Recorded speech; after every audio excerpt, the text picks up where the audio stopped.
the flag of the United States of America, and to the republic for which it stands, one nation, under God, indivisible, with liberty and justice for all.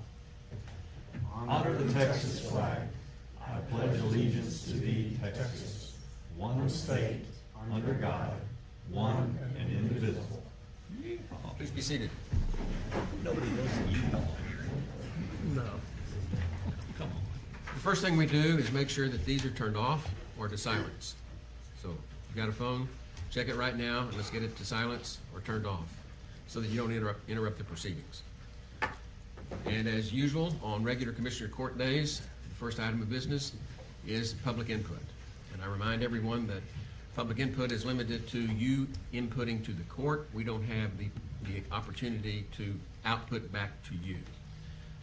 We ask those that would like to address the court, if it is an agenda item, if there is an agenda item that you want to talk about, we would ask that you wait until that agenda item is called to address the court. It'd be more relevant. If it is not on the agenda, this is your opportunity to address the court. I don't have any information forms that have been filled out. I don't know if there's anyone that is trying to address the court or not. Do we have any public input? Okay. Yes, sir. You need to go to the podium. Oh, she said it's regarding the first item. So Oh, the first item. okay. Wait, the first item's called. Okay, very good. Then let's move on to commissioners' comments. Commissioner One, Precinct 1. Yeah, as you can imagine, it's been a pretty trying time that we're all going through up here right now. And so we just ask for continued prayers for everybody. The weather's held out for us. The volunteers are working hard. The state has been just top in what they're doing, giving their guidance and direction. All of our different department heads have done a tremendous job. The elected officials have on what they're doing, what they're organizing, and how they're putting all this together for our long-term recovery. And so just ask for continued guidance and prayer from all you folks to keep us all. That's it. Okay, 2. I assume we're going to talk later about the burn ban update, so I'll skip that. Precinct 2, work continues on door-to-door welfare checks and damage assessments. You know, basically we've got a couple teams of some wonderful people who are assisting in this and basically trying to identify needs, those who have had significant damage, with the resources that are available through various volunteer groups. So we're also working hard to get the word out on debris removal, registration with TETA, MISTAT, and with FEMA, and now on checking in with our county engineers who need to, for homes that have had significant damage, before people get too far down the restoration path, make sure you're going to have a permit to rebuild there. So that needs to come out. In the Center Point area alone, we've identified over 40 homes that had significant damage and another 30 or so properties needing debris cleanup, and have already connected them with volunteers who are helping. And then there's another 25 or so severely damaged homes in the Kerrville part of Precinct 2. Otherwise, Lions Park, well, for that matter, and Flat Rock Park experienced severe damage. And actually a couple groups have approached me with an interest to rebuild Lions Park in particular and raise funds to do so, and of course design it to be a much better park than it ever was. So I look forward to hearing their plan and bringing that to court for approval. Since it is a county park, it will need that. That's all I got. Okay, Precinct 3.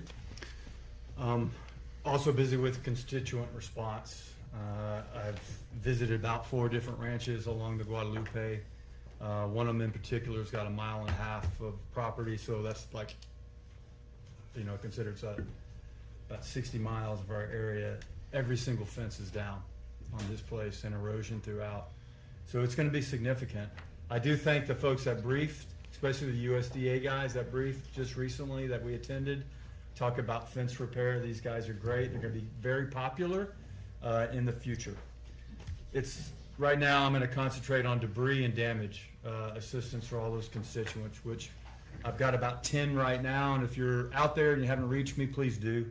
I want to come see your property, meet with you, because navigating how to do debris is a challenge. It's not as simple as it sounds. It's just not. Right away is first. They started pickups on Saturday, and they're doing that first. Second is private property, which is right of entry, and you have to submit a form. That form will come out soon, if not already on our website. And third is going to be the river. So that's the debris. And you have to submit properly on your forms for damaged stuff, whether it's fences or erosion or livestock, of which the majority of our people that live on the river suffered all three. The presentation on the 31st or legislative session, I will attend. Hopefully our VFDs have a chance to provide a little bit of testimony on that. I think they have an important message to be heard as well. Burn ban plan seems to be going well in effect, and I'm glad that we did that. We got about a half inch of rain on the east part of Kerr County yesterday, which did help. But lastly, I end this with by name recognition. There are some superstar people out there. One I'm looking at in the back is our sheriff and everything he's done. Dalton Rice in the city has done incredible amount of work, keeps checking on me to make sure I'm okay, which you need to know that. Captain John Miller, I sure hope it gets back to you in the EOC with DPS, is an incredible ops chief who keeps all the operations focused where they need to be. So if you're wondering why we found so many of the missing, it's because of the coordination, a lot by him. Incredible guy. Ken Bell with Tatum. He is my go-to guy to fix stuff. Wonderful person. And then lastly, Commissioner Tom Jones, to my right, has lifted so much for our Commissioners Court that I'm very grateful for his efforts, including all day yesterday. Thank you. All right. Well, I don't have a lot to say. Commissioner Holt covered a lot of what I was going to say, and I'll have some with the first agenda item, but I can't say enough how grateful and my heart goes out to all the local heroes we have that have stood up and gone to the fight. I mean, we have a lot of help coming from outside. That's been documented, but our people that live here every day are the ones I tip my hat to. And the volunteers, the local volunteers that have organized so many different things that helped us get through this and are still working to help us get through this. So my hat goes off to the people here in Kerr County, the residents, the heroes. You know, there's, in a time like this, there's people that run to the fight and there's people that run away from it. And that showed up immediately in the people here in Kerr County. So I'll have more during the next first agenda item. Before we get to the first agenda item, the one thing that I would like to do is introduce my new best friend, Shory Harmon, in the back of the room. If you would stand up so they can see you. This is our local Texas Division of Emergency Management contact. And we have spent a lot of time together recently. I just wanted y'all to know who he is. And you actually work here. You have an office here in Kerr County. So he is with us. And go ahead and sit down. I don't mean to put you on the spot. But I can't say enough about Tatum. They showed up in force, and they brought with them the entire state government. There were more DPS. I went in a room with so many DPS officers that I felt like Indiana Jones in the library. You know, they were everywhere. And game wardens. I had no idea. We had almost 150 game wardens show up. So, to the state of Texas, to Tatum, and especially him kid, hats off. Hats off. Okay, with that, let's move on to the consideration agenda. Item number 1.1 is consider, discuss, and take appropriate action following the update on the status of recovery efforts from the 4th of July flooding. And what I have to tell you is that we've come a long way. This is what, day 25? I count the 4th because everything happened early in the morning. I think it's day 25. We are still in the search and rescue phase. We're still looking for the 2 missing. And we are preparing and actually beginning our response and recovery. If you haven't seen the contractors' trucks out on the highway, we're moving debris at warp speed. And there are two locations. One is over by the soccer fields by the landfill, and the other is at Centerpoint ISD in Centerpoint, where the debris is being taken. And the contractors are very invested in what we're doing. Been very impressed with the contractors. I did lift the burn ban as of an hour after sunrise this morning for those that live in what I call the unaffected areas. And what I mean by that is from high water mark to high water mark on the banks of the Guadalupe. If you're outside that area, then you can burn today. But if you're going to burn, we ask that you notify the sheriff's office, the dispatcher, let them know. We also ask that you notify your volunteer fire department wherever you are out there, because you're outside the city limits. There's no burning in the city limits. And Judge, that's a policy we have all year long. Absolutely, but we're following it, and that is actually the permit process. I lift the burn ban on a limited basis. If you call in to the sheriff's office and the dispatcher, there's a record kept of that, and that is your formal permit to burn. If you don't do it, you don't have a permit, and you will be fined. Think of it this way, if you don't mind me interrupting. No. You know, somebody sees smoke and calls in, there's a fire over here. Well, dispatch already knows that address. They know that it's all right. So we don't want to run our volunteer fire departments up and down the road needlessly. The only other thing I'd like to jump in on is to remind everybody who is gonna burn, there is no burning after dark. So if you're gonna burn a large pile, start early, and frankly, put it out before dark.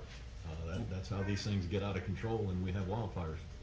What I put in my order was that you can't burn before 1 hour after sunrise, and you can't burn for 1 hour before sunset. And if a fire is still going, I have required that it be manned 24/7. Someone be there on that fire if it's still going. I agree with Commissioner. I'd rather see it put out. And I have instructed that people that do not follow this, the volunteer fire departments are authorized to put the fires out if need be. That said, deep breath. The affected area, we all know what that looks like, and that's going to be a chore. The reason I took the burn ban off the unaffected areas outside the floodway is because it's August, almost, and we've got to get these things burned. We've got some regular burning that needs to go on out there in the unaffected areas like Mountain Home.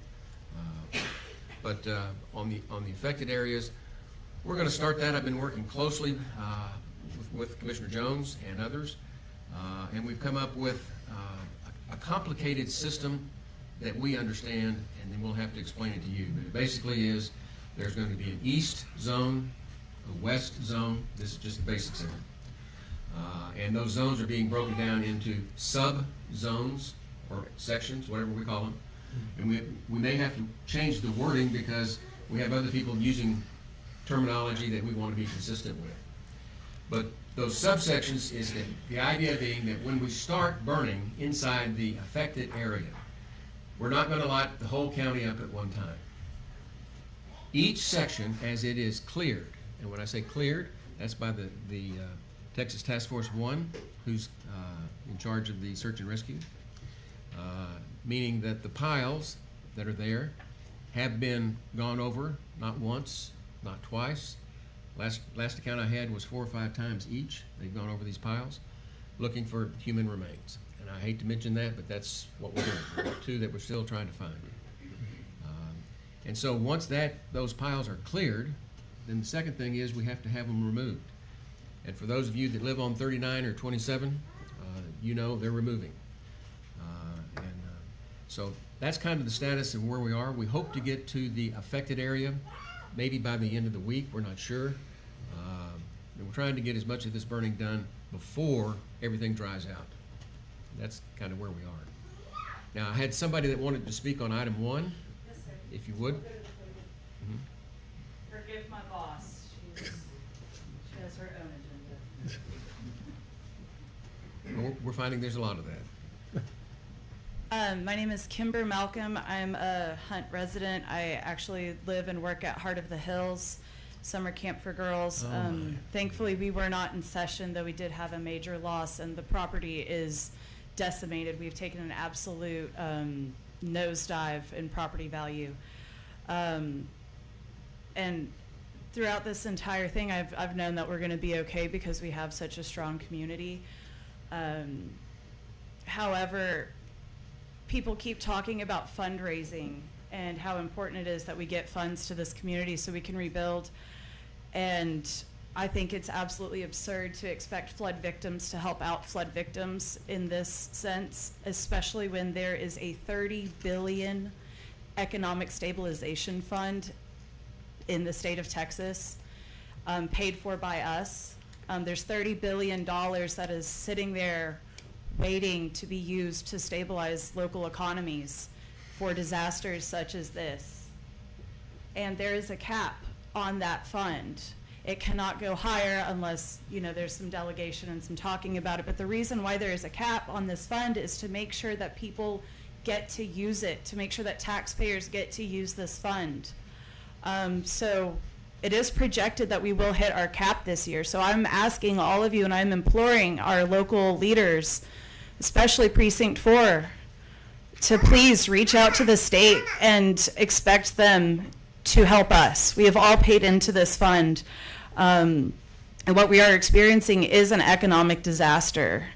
It's a domino effect. Summer camps get people to come out. All those people come to our restaurants. They come to our hotels, our rental properties. We're able to contribute to the schools. We're also interconnected. Whatever happens to one business is going to affect another. And if we have an economic stabilization fund, why aren't we using it right now? Why are we talking about fundraising when it's right there?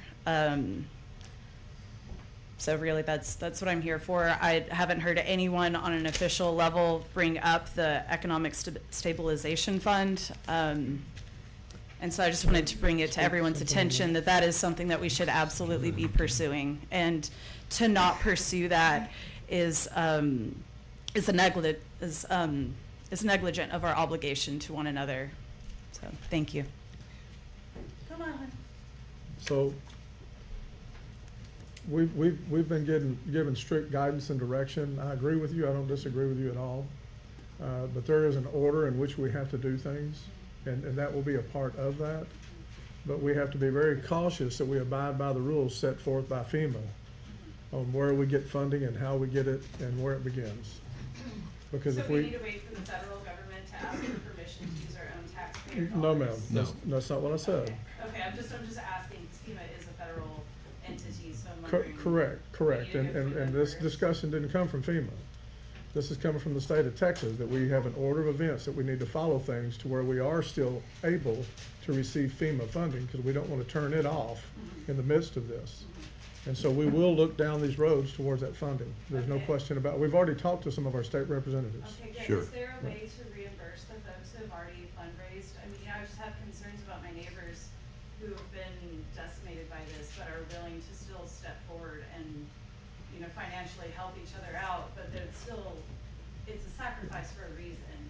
So I would like to see my neighbors compensated for that. And as a property owner whose property just did a complete nosedive in value, having my taxes potentially raised, my property taxes potentially raised to help cover this cost is Right. daunting. Right. And I know I'm not the only person in that boat, No, you're not. so No, I'm just you're not. concerned about my neighbors not being able to be financially Right, compensated. sure. And I'd like to follow up too, though, on some of the stuff under 1.1. You are gonna be seeing a lot of contractors here for a while. Please get used to it. They've already got over 50 trucks out on the road. And when I'm talking about trucks, we're talking about big trucks. Between Ashbrit and Cirrus, that are the two contractors that were hired by the state, and TxDOT.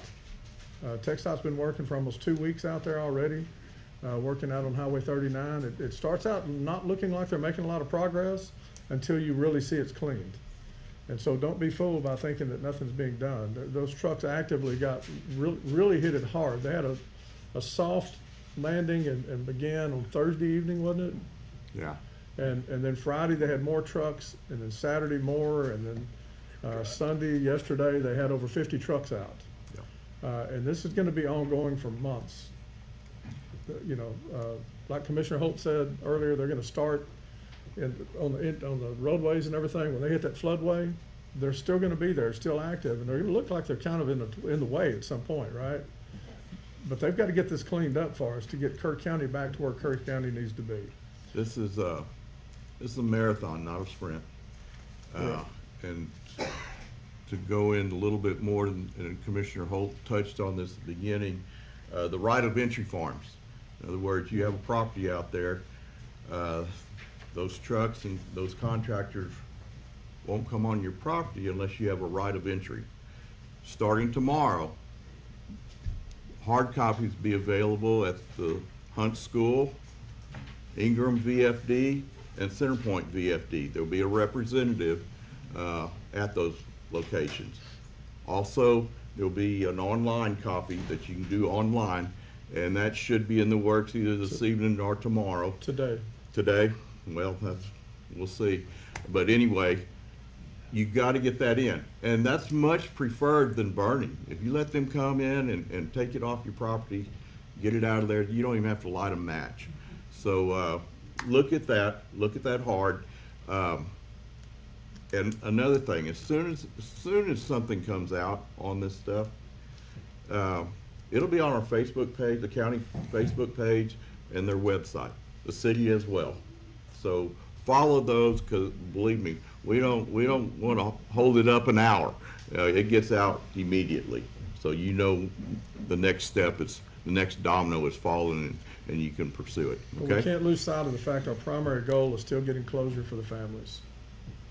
And that is the primary goal. Right. So. And let me add, the state is here, trust me, they are here, and they talk to all of us daily. The contractors that we're talking about, the debris that's being removed, is really off of county roads, and it's for public removal. And the state of Texas is paying for that process for us, and we're talking about millions. And we're very grateful for their assistance. They're coming. They may not be at your front door yet, but they are coming. The other thing about the economic impact of this is I serve on the Kerr Economic Development Board, KDC. And the state of Texas, TDM, recommends that a community develop what they call an LTRG. I'm learning more acronyms working with the state than I've ever known in my life. But an LTRG is a long-term recovery group. And what they want is a group of civic leaders that, from various walks of life and different experiences, to come together and to guide our economic recovery. And the KEDC board has been approached and is working with the Kerr Together group, and they will be the core, like the executive committee of the LTRG. And we have already met. We are on it. It doesn't feel like it. It doesn't look like it. But believe it or not, we are on it, and the state's on it. FEMA, on the other hand, they're more reactionary. They react to it after the fact, but they're here. They are here. I met with the SBA administration with these SBA loans. They've got money to give you right now if you go sign up. They can put cash in your hand or a credit card with cash on it as we sit here right now. This is all going on out there. If you have, the best place to go is to the website, which gets to information. We have several members of the press here today, media. All communications with regard to this are being handled through the JIC, the JIC. Another term, look at General Owens. I'm learning things. A JIC is a Joint Information Center. And we have the PIOs, the Public Information Officers from various, all the stakeholders involved, the city, the county, and others, and they're handling the communications. so that we can devote our efforts to trying to get through where we are today. And one of the things I've learned about emergency management that I'll share with you is that it is a process, and it's a step, one step at a time. It's a process, and each day gets a little better. Sometimes not as much as you would like, and sometimes more than you like. Yesterday was a good day. Our contractors were hauling big time.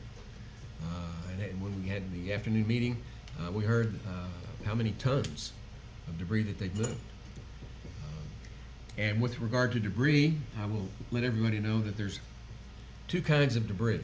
There's vegetative debris, and then there's the other stuff, C&D, what they call C&D, and that's construction and what's debris, huh? construction and demolition. Demolition. And for those of you that are putting your debris out on the right-of-ways, I better back up.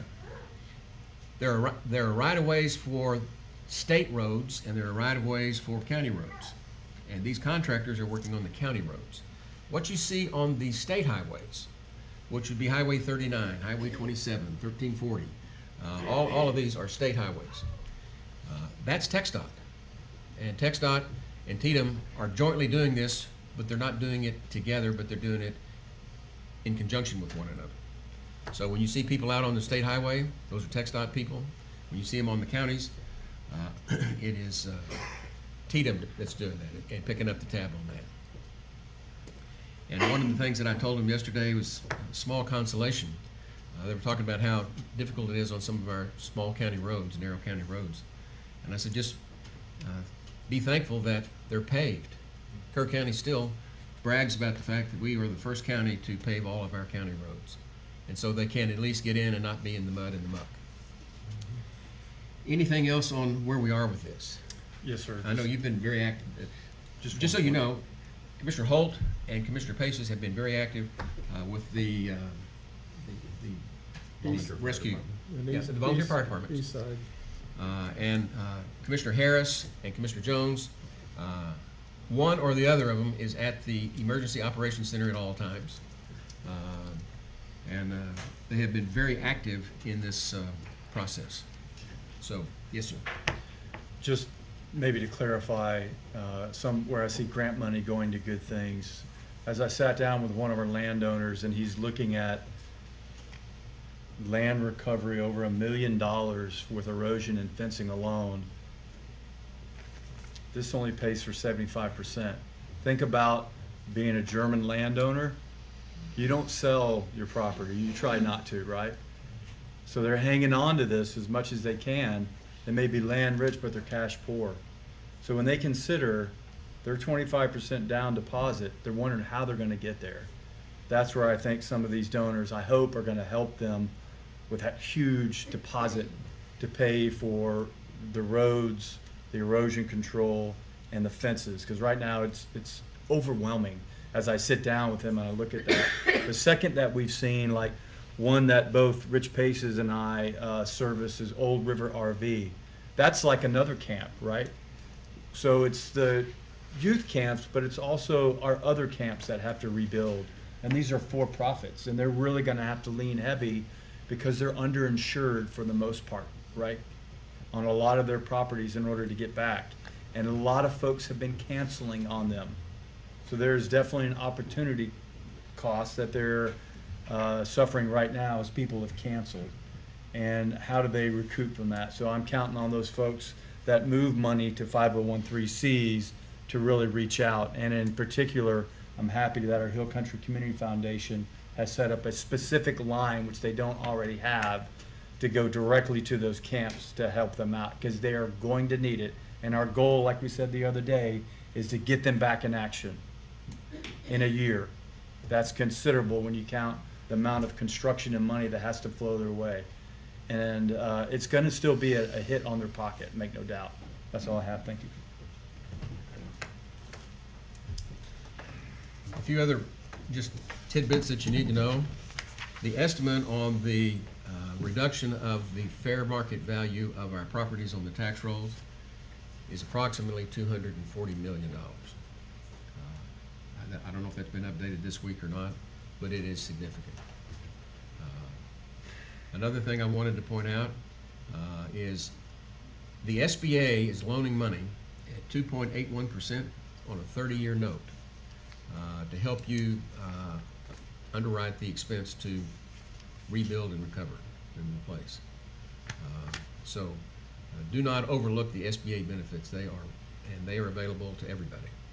And I made sure when I met with them that for those of you that have had your property and your family for generations, they're there to loan you money too.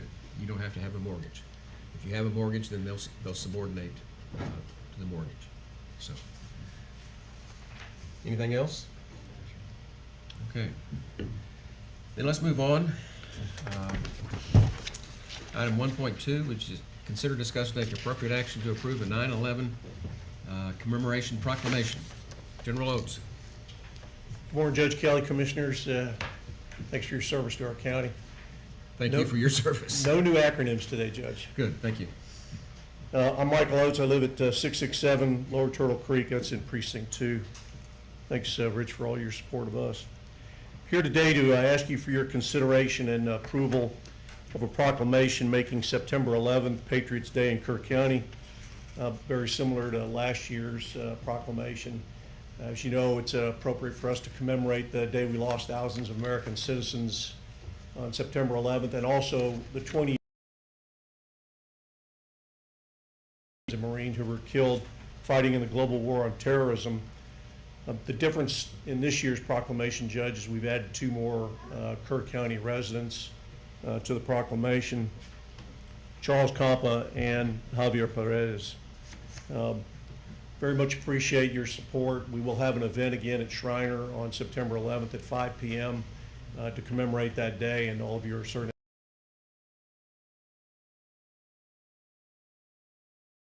I'm always willing. Thank you, sir. Thank you, gentlemen. I move for approval. Second. Got a motion and a second to approve the commemoration proclamation as presented. Any discussion? Those in favor, raise your hand.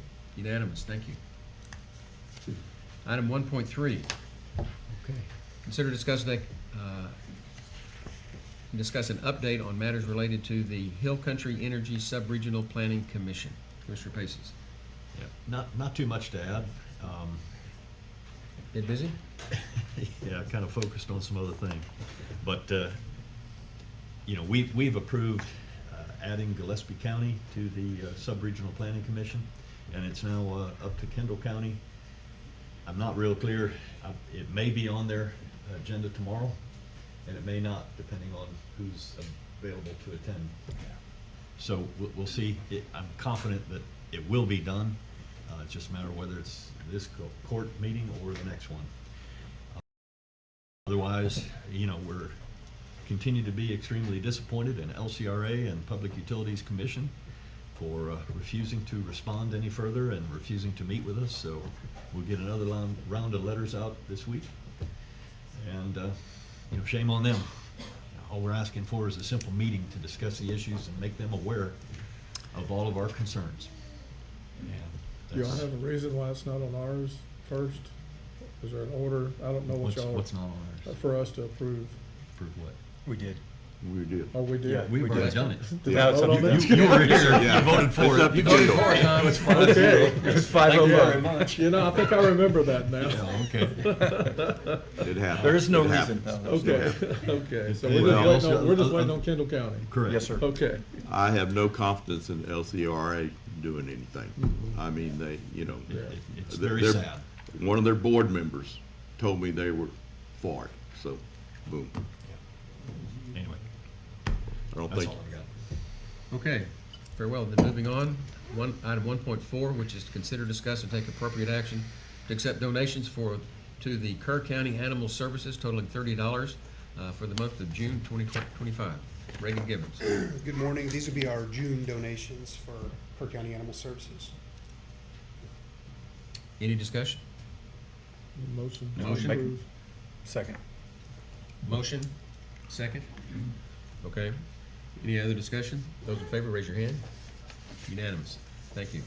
Item 1.5, consider, discuss, and take appropriate action to award bids for dog and cat kennels for the new Kerr County Animal Services facility. Bids were received on July 14. Reagan Gibbons. Yes, sir, good morning. So we've reviewed as best we can through these bids. A couple of things. I believe that the gator kennels are the way to go with the dog runs. And that the VSS Medical is the company to go with for the cat cages. I believe those are the lowest bidders, but they appear to be what we need.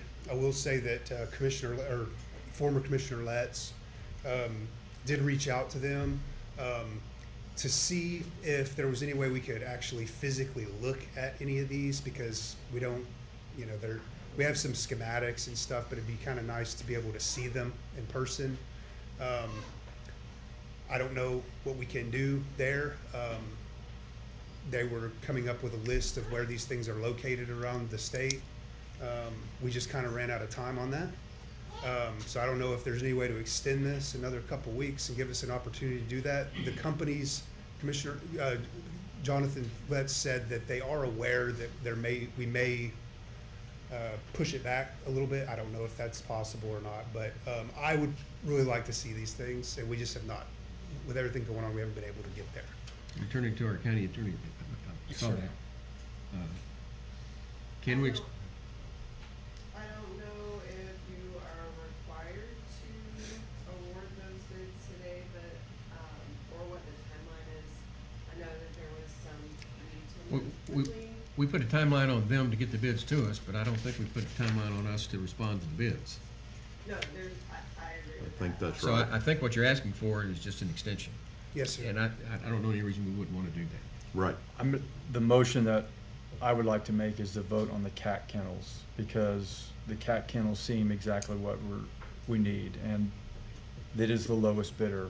And they're all pretty low, but this one is exactly what because all these have to be made by hand and crafted, and that takes time. I do want to make a motion just for the cat kennels.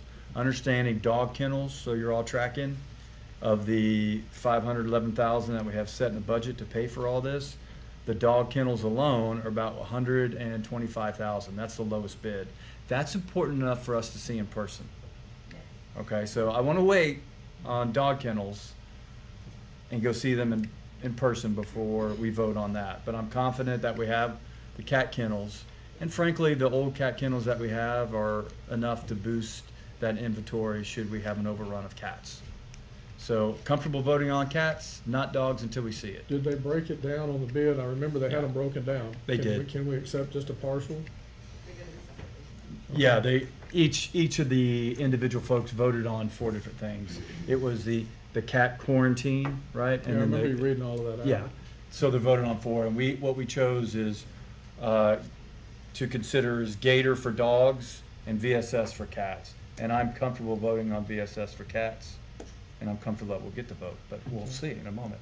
Yeah, So I my think- motion is to vote just on cat kennels today, to get that started. Second? Is there a And I- second? If I can add to that real quick, just so that, if Ray will have a look at the bids that came back for the dog kennels from Gator Kennels, just to make sure that he gets it back to you guys before the estimates, they're only good for a certain number of days likely. Correct. I don't know what it says in their bid, but just to make it get back before y'all, before that time runs out. Are we gonna associate a name with who we're awarding a bid to? The VSS Medical, Mhm. cat kennels. Yeah, make a motion for VSS as the Okay. cat kennel provider. I'll second. Got a motion and a second. Any discussion? What's the cost? You've got the cost breakdown, but I thought For it the- was For the cat kennels? around 40 total for both sets. Let's see here. Good question. I think I should cover that. For the cat holding cages, $15,078. And for the cat quarantine and isolation is $10,926. 25 total. Yeah, about 26. Yep. Thank you. Okay, no other discussion? Those in favor, raise your hand. Unanimous. And we will revisit the dog kennel beds. Very good. 1.6, consider, discuss, and take appropriate action on a request to put fundraising progress sign in the Kerrville Christmas Lighting Corporation on the courthouse grounds. Shane Evans. Good morning, gentlemen. Kerrville Christmas Lighting Corporation has respectfully asked to put a fundraising sign in the yard, courthouse yard, where the big Christmas tree is every year. They had asked for it, initially had asked to do this as soon as possible, but they have had a board meeting and decided that it would be better if they could put the sign up on Wednesday, September 3rd, and then resume the campaign for the getting funds for a new Christmas tree. So I would like to ask that they'd be able to put their sign back up on September 3rd.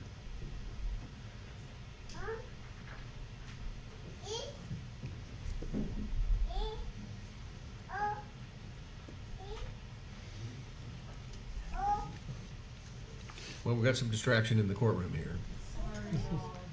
It's Jane Ragsdale's granddaughter, y'all.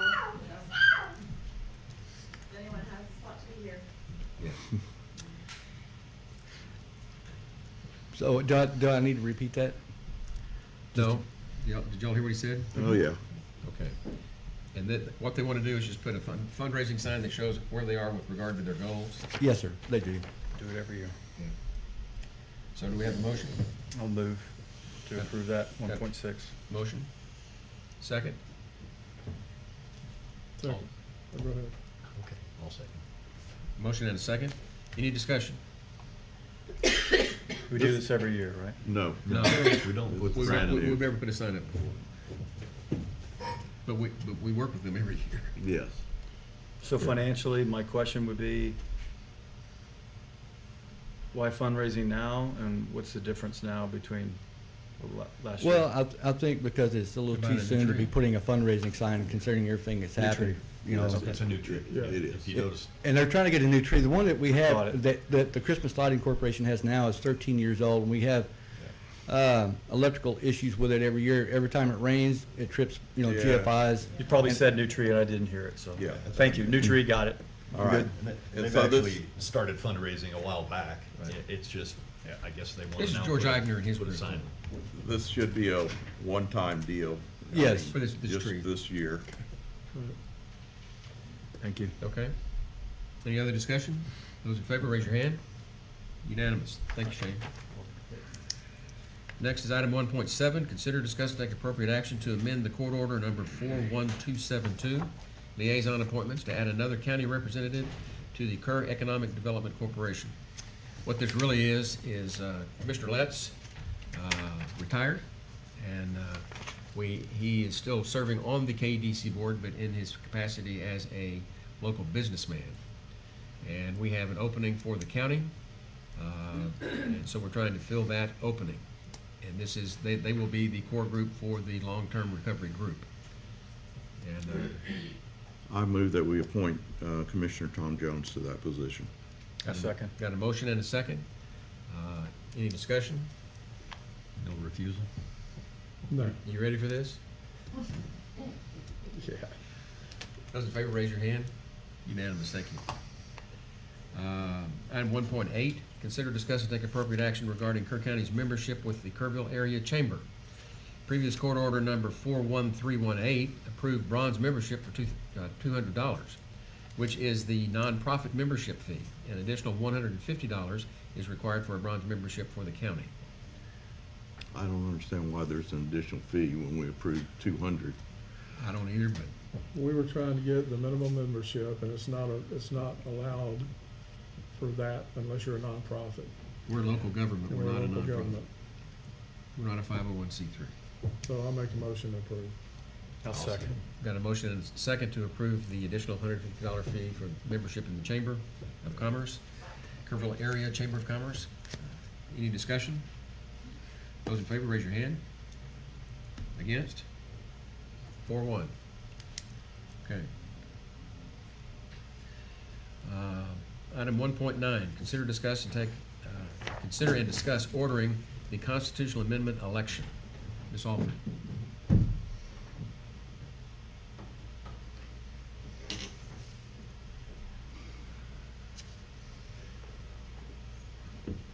Good morning, Commissioners and Judge. This is the order that we have to do for the Constitution Amendment election in November. The order that I had in the backup for the early voting place, I had the main early voting as the Hill Country Youth Event Center and then the West Kerr. I'm not sure the event center will be available, so I have another 2 orders here that I'm going to present to you for you to make a decision, or however y'all would like to, is to have Hill Country Youth Event Center as the main early voting site. If it's not available, move it to the Union Church, and then of course have the West Kerr, or do the Union Church as your main early voting site for the Kerrville, and then the West Kerr for the one in Ingram. Okay. And the early voting is what date? It starts October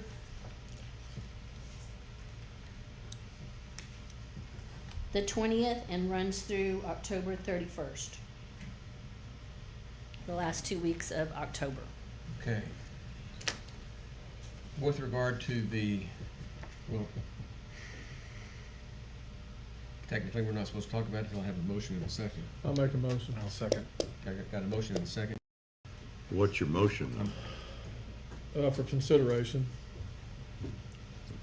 Order the Is election. it a motion to order the constitutional amendment election? Yes. That's the agenda. We just don't know where yet. And I don't, Yeah, so that's two different topics there then, right? So I'll make a motion to consider and discuss ordering a constitutional amendment election. Which is what I seconded. Right, We've got a motion and a second to approve the election, constitutional election. right. Constitutional Not just amendment. consider and discuss, the motion needs to be to approve it. Now, with regard to availability, I suspect that you don't need the entire youth event center, right? No, sir, the Constitution Amendment election. I suspect that we should be able to rearrange what's left of the EOC by October.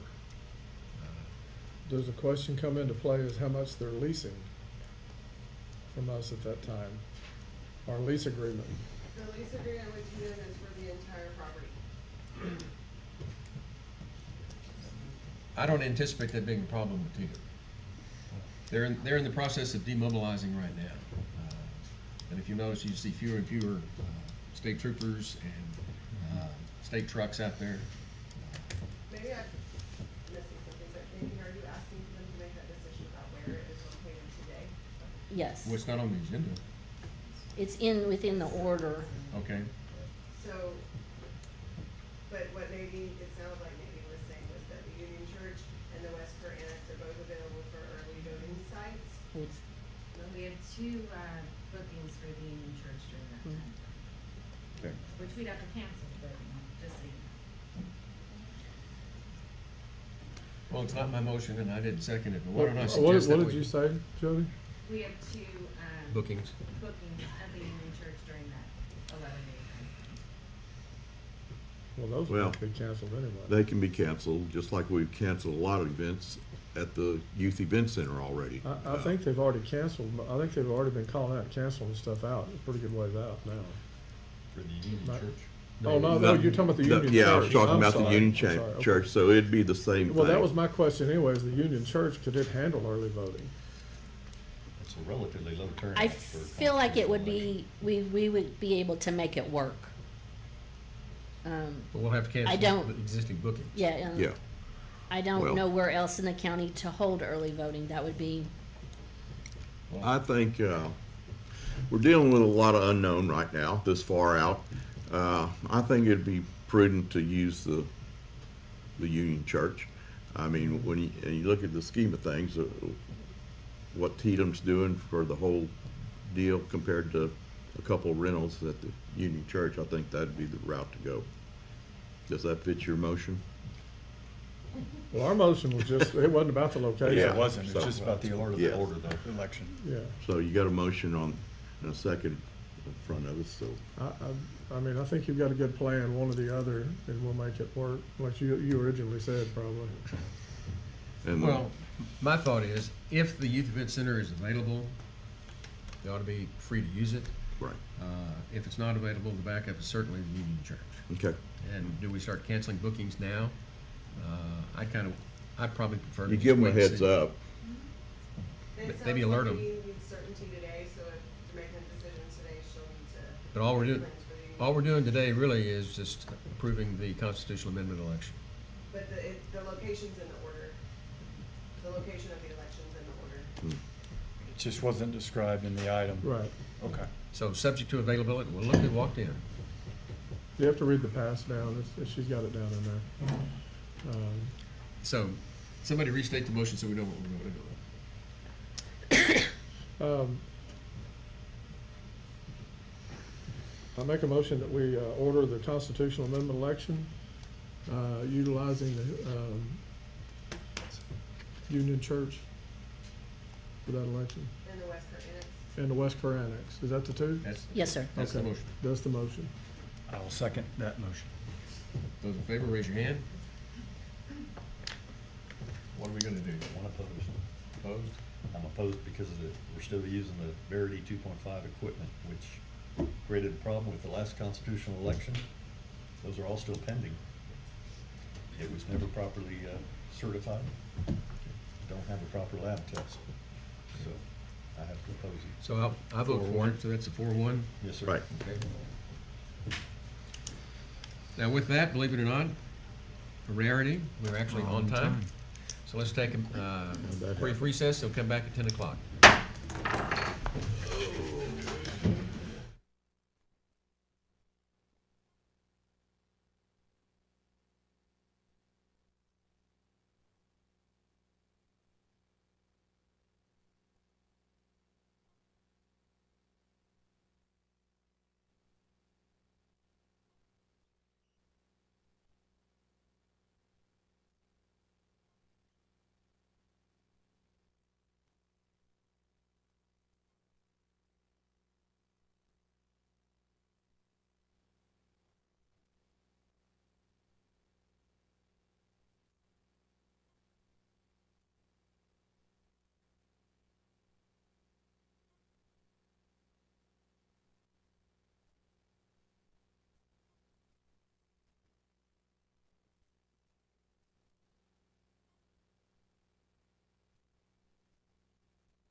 White diamonds, old school, and cantaloupes. Okay.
Let's talk later.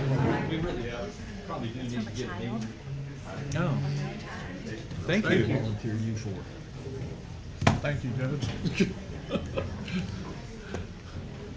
Okay, we have a quorum. Court will come back to order. Next item on the agenda is 1.10, consider, discuss, and take appropriate action to open, read aloud, and receive bids for the Kerr County request for proposal for the rainwater catchment system at the Kerr County Animal Shelter Facility, and refer the bids to the appropriate personnel for evaluation and award recommendations. Folks, we have two bids today.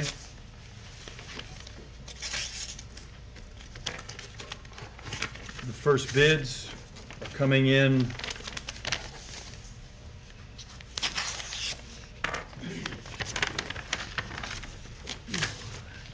from Texas Rainwater Systems, LLC, Texas Rainwater Systems. We're out of Fredericksburg, Texas, from a Mr. Schneider. Now, just as a reminder, this rainwater system is for the animal control facility. It is the primary source of water for all the dog and cat kennels used in the facility, so it's not just there for irrigation purposes, it's part of the operational, which is why it's a requirement to go with it. The first bid that we have from Texas Rainwater Systems is for $99,954. Larger tank options are available upon request. They highlighted that option, of which we have it does include one 16,392 gallon tank and three 9,907 gallon tanks. That is a considerable portion of the cost, just so you know that the tanks alone cost $54,029 of the $99,954. Okay. Second bid. think There I we found- have. I think I found the page you need. Thank right you. here. But this one comes with a check. I kinda like it. What? Check made to Don Harris? No. Kidding, it is not. This is from Rain Bear. Rain Bear is from, Bernie. Bernie, thank you. And this bid, total project cost is $121,935. That is Rain Bear. And it has the same requirements as the previous that are met. I'm trying to give you the tank cost real quick. They have it broken down a little differently. I always like the public to know the majority of something.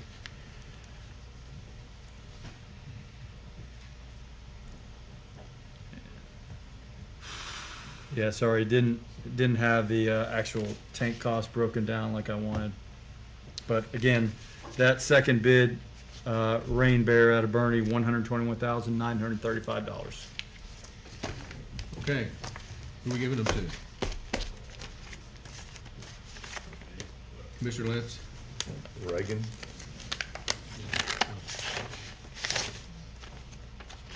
Well, you're gonna give them to Nadine. Yeah, I guess Nadine has to have it first. Yeah, that's true. Yep. I don't understand the check, but, Yeah, to Kerr County? is it a bribe? No. Just so you know. I'm just joking. 5,000. I bet it's a donation. Yeah, and we're gonna have to take that separate. Okay, the next item on the agenda is 1.11. Consider, discuss, and take appropriate action to approve the purchase of 2 spreaders, side loader boxes, and installation from Warren Truck and Trailer LLC in the amount of $35,702. Donnie Howden. Yes, sir. We would just like to, for the court to approve our purchase of these 2. They're cross conveyor spreaders, they're truck mounted spreaders, and they help us with our asphalt process. And they also replaced 2 that we had auctioned off back in May. And this is in the budget already? Yep. Funds are already in the budget. It's not part of our capital for our year that the court had allowed us. It would be, we would request that we could use our revenue, take it out of our revenue from our auction. Okay. If we need to make a budget amendment, you know. I move for approval. A second. Okay, I've got a motion and a second to approve the purchase of these spreaders as presented by Road and Bridge. Any discussion? Whether you need a budget amendment or not? That lady right over there is the one you talked to. We'll chat. Those in favor, raise your hand. Unanimous. Judge, we go back to item 110, please. I don't know what y'all voted on. I need an order to accept the bids. Well, I think we got to get the recommendations, don't we? No, we need to accept them. Oh, Oh, to Yeah, accept the yeah. bids. Yes, I move that we accept the bids. Sorry, second. got a motion and a second to accept the bids that we just read and sent to the committee to review. Good catch. So, those in favor, raise your hand. Unanimous. Item 1.12, consider, discuss, and take appropriate action to approve the updated employer benefit agreement membership with MASA, M-A-S-A. Ms. Zapata. Good morning, Judge Commissioners. Open enrollment's upon us, and so this is a the previous agreement we had with NASA had my predecessor's name on it, so they wanted some, a new one, and then as well as they are dropping one of our plans. So now we're only offering 2 options, so that's what the agreement is. It's just an update. We already use them. Employees are already enrolled in them. I move for approval. I'll second. Got a motion and a second to approve updating the employer benefit agreement membership with MASA as presented. Any discussion? Those in favor, raise your hand. Unanimous. 1.13, consider, discuss, and take appropriate action on the renewal of all supplemental insurance benefits with SWBC. Ms. Zapata.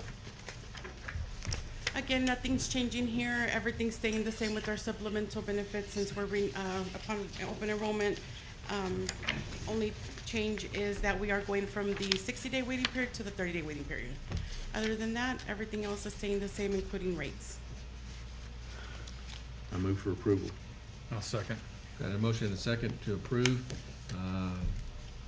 the renewal of the supplemental insurance benefits with SWBC as presented. Any discussion? Just a clarification for the court and the public to understand. There was a waiting period previously, There right? was a 60-day waiting period. Which we didn't think was fair. Correct. Because some people got 30 and some people had to wait for 60.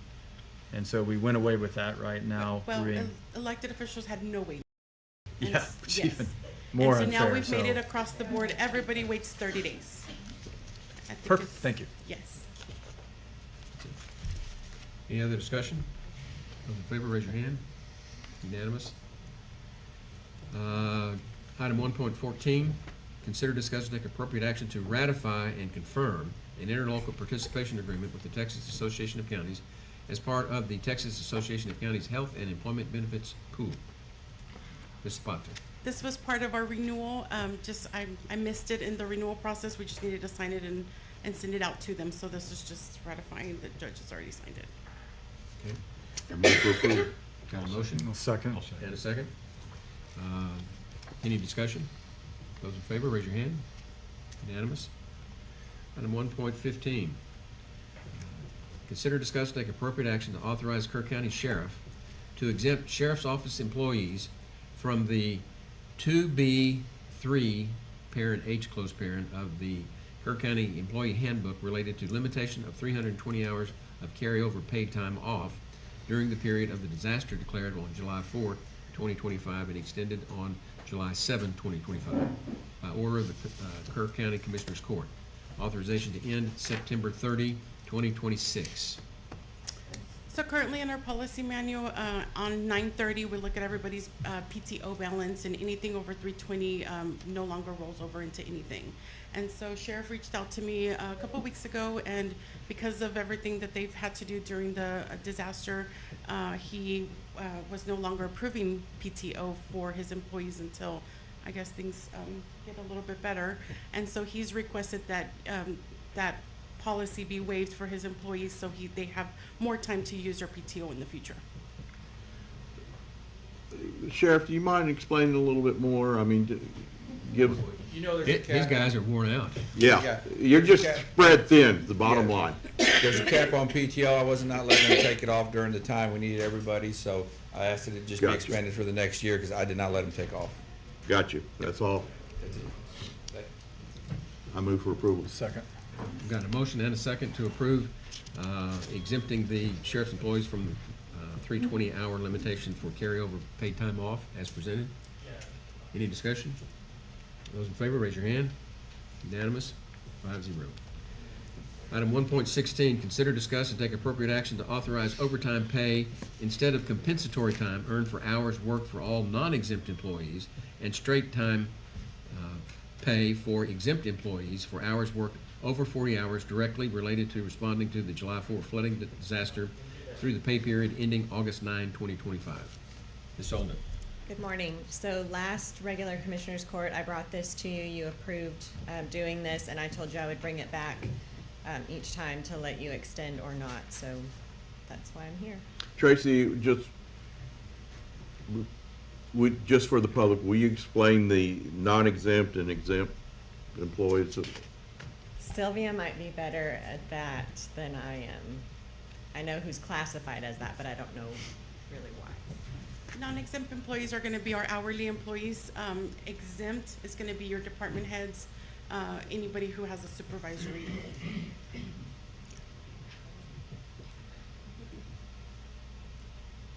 Okay, Thank you. I believe we have somebody that wants to speak on this. Ms. Hall? I'll make a motion. I'll second. Okay, we've got a motion to approve and a second. Discussion? I guess, so we're saying that exempt would go ahead and get paid for overtime? They get paid straight time for the hours over 40. That's what you approved last time as well. Okay. Instead of like time and a half? So salary Instead of is. Just the regular salary for They the don't hours they work. normally get any extra hours Yeah, over their right, 'cause 40 we hour cap The it. salary. salaried people don't get paid overtime, right? Correct. Okay. So I'll give you an example, like Jason, all my captains are exempt employees. You know, normally they don't get paid anything extra, but in times like this is they get paid, but not time and a half, straight time, anything over 40 hours. is that in the policy or? That's been, I don't know if It's not in the it's policy, which is why it came to the court to approve it last Yeah, time it's what we've because done of the before. emergency. This is Making policy. we have precedent for this, is what we're talking about. Okay. Okay. And More this is discussion? only extending it through August 9th. Right.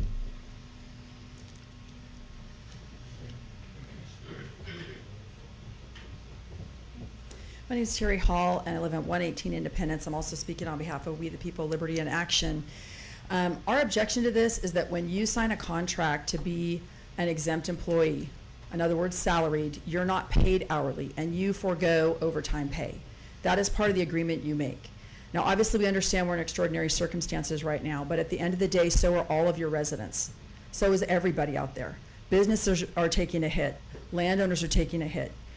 Commissioner Holt just mentioned earlier how they're not going to get completely reimbursed for the costs and the losses that they're experiencing right now.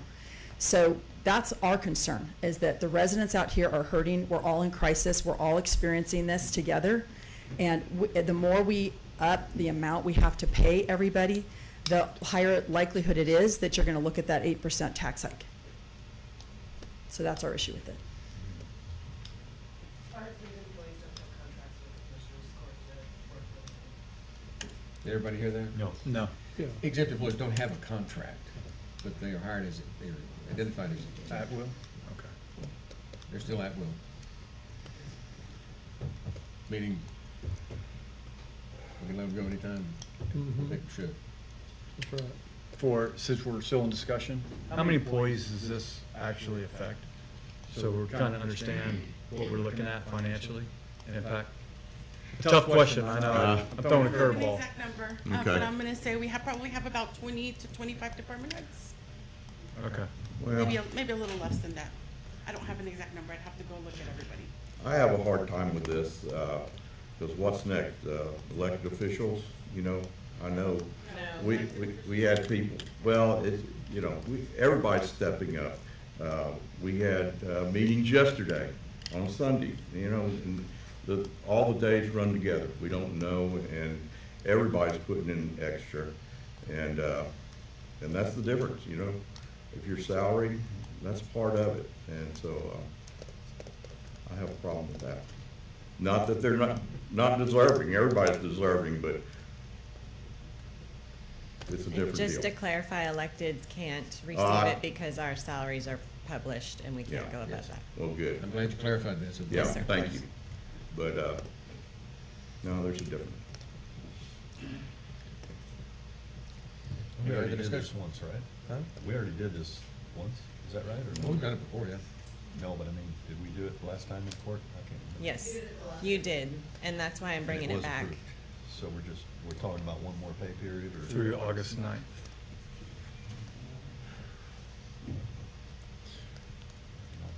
When was the original, when does the original order expire that we did? This last pay period for the 26th.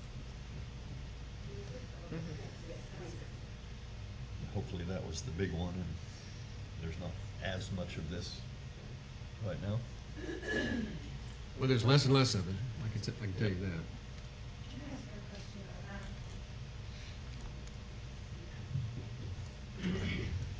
Bobby Pettifees, Precinct 202, Center Point. I just wonder if there's an opt-out. Some of the employees that we're talking about, do they have the option of opting out and just considering that that's their? I know a lot of people have, to Terry's point, given a lot of time and they have no compensation. I also wonder if there's an option of getting comp time down the road when things are a little calmer. Oh, in lieu of pay? So they can opt to not get paid. We did have one department head who did not want to get paid, and they did not get paid. So that is an option. Comp time gets a little messy because there is no comp time for exempt employees. So I would not necessarily suggest that, but that's just my recommendation. Thank you. Okay. I didn't have a big issue with it when we did it before because I know how many hours everybody's putting in, but I also know we're slowing down. And so the hours should reflect that. Yeah. So I do have some preliminary totals for the very first payroll that you approved. It was just the first 2 days, right? Because the emergency was July 4th, a Friday, Saturday was the end of the pay period.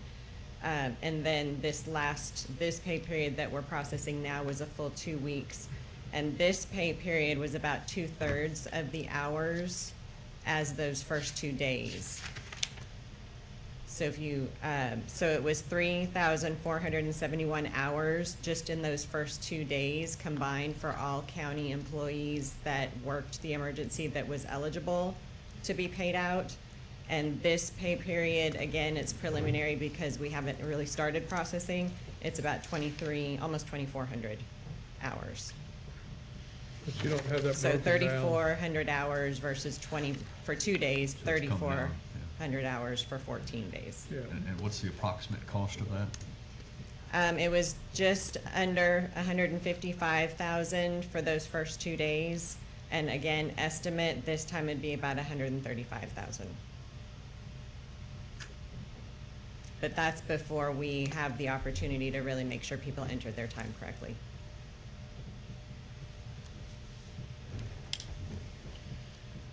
I mean, I think of Road or Bridge alone. Wow. Yeah, but I don't that's not believe Road broken and down Bridge with- is doing anything past that first initial bridge clearing. I don't think that they have, They didn't submit. I didn't see any overtime or any emergency pay hours for Okay. this pay period. You don't see any for this pay period? I didn't, but I haven't seen it since it was due at 10 a.m. All right. So, what do we have? We have a motion and a second. We do. Lots of discussion. Okay. This is going to be a vote to authorize overtime pay instead of compensatory time earned for hours worked for all non-exempt employees and straight time pay for exempt employees for hours worked over 40 hours directly related to responding to the July 4 flooding disaster. Now, those in favor, raise your hand. Those opposed? Motion fails. I mean, I'd be okay on the non-exempt if there was a way to separate the two. That's up to you if you want to make a motion. Can we change that to during that to make the? This motion failed. Right. Is there another motion? Let me read this. So I'll make a motion that we authorize overtime pay instead of compensatory time earned for hours worked for all non-exempt employees. And then you would just strike the rest of that? Yes, sir. And so we'll strike, and straight time pay for exempt employees would be stricken? Yeah. So we now have a motion that says to authorize overtime pay instead of compensatory time earned for hours worked for all non-exempt employees for hours worked over 40 hours directly related to the flood disaster. Yeah. Okay. You got a That's my second? motion. Through the pay period ending August 9th. I'll give a second. August 9? Okay. Is that, We've got a motion and a second. Yeah. Discussion. Those in favor, raise your hand. Unanimous. Thank you. Thank you. good job. 1.17, Consider, discuss, and take appropriate action to approve a one-year suspension of the interlocal cooperation agreement between Kerr County and the County of San Patricio County for short-term sheltering during an evacuation. We simply don't have the ability to take them if there's a hurricane. Right. I move for approval. I'll second. Got a motion and a second to suspend the interlocal cooperation agreement with San Patricio County for short-term sheltering evaluation. And this would be just for this year. Right. Have you already reached out to them? Yes. Kinda- Okay, I have. They're okay with it, I guess, or? They understand. Maybe not happy, We've but swapped they texts, but yes, understand. Yeah. they understand. They've had disasters too. Sure. So Okay. those in favor, raise your hand. Unanimous. 1.18, consider, discuss, and take appropriate action to ratify the amendment to a commercial lease agreement between the Kerr County Airport Board and Mooney International Corporation, Inc. And this was in response to the disaster. There was an amendment, and I approved it, and I'm asking for forgiveness. I make a motion to, well, maybe not forgive you, but to take the appropriate action to ratify the agreement. Right. And I'll second. We got a motion and a second to ratify the amendment to the lease between the airport board and Mooney. Any other discussion? Yes, sir. Could we just understand what that, for the public understands what Mooney is used for now, what the amendment was, what they're doing there? No, it's confidential. No. They don't want that disclosed. Last I heard. We're requesting use of It is. Yeah, I know what it is, but I know you I would hope that the public had a chance to It understand. is for good cause. Need to know. Okay. That's why I did it. for use of your space. Okay. That they will be using that space and. Temporarily. Temporary use of it. Sure. So, Okay. those in favor, raise your hand. Unanimous. 1.19, consider, discuss, and take appropriate action to submit a request for public assistance to the Federal Emergency Management Agency for the July 2025 flooding disaster. Ms. Putnam.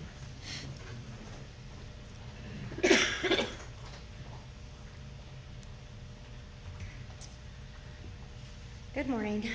Exactly as it says, we need to submit a request for public assistance from FEMA in order to get disaster relief here in the county. It's, one step in a million. First step. I move for approval. I'll second. Got a motion and a second to approve submitting the request for public assistance to FEMA for the flooding, July 4th floodings. Are you asking for a specific amount, or how does this work?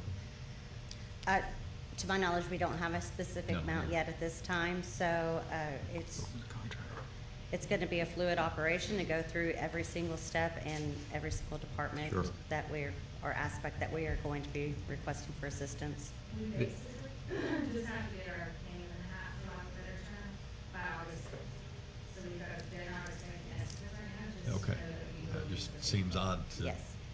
And that's the ask for line? something without asking for a specific. Well, this is FEMA. Well, it's being compiled as we will go. eventually get to that point. Yeah. We just can't get to that point without Right. getting the name, as you said, the name in the hat. So this is the first step of a long journey with FEMA. Yes. Okay. That's the funding line up there, the numbers so people know. DR 4879 Texas. Yes, that is the disaster number. Yeah. And examples of FEMA's temporary housing, we've seen that in previous floods.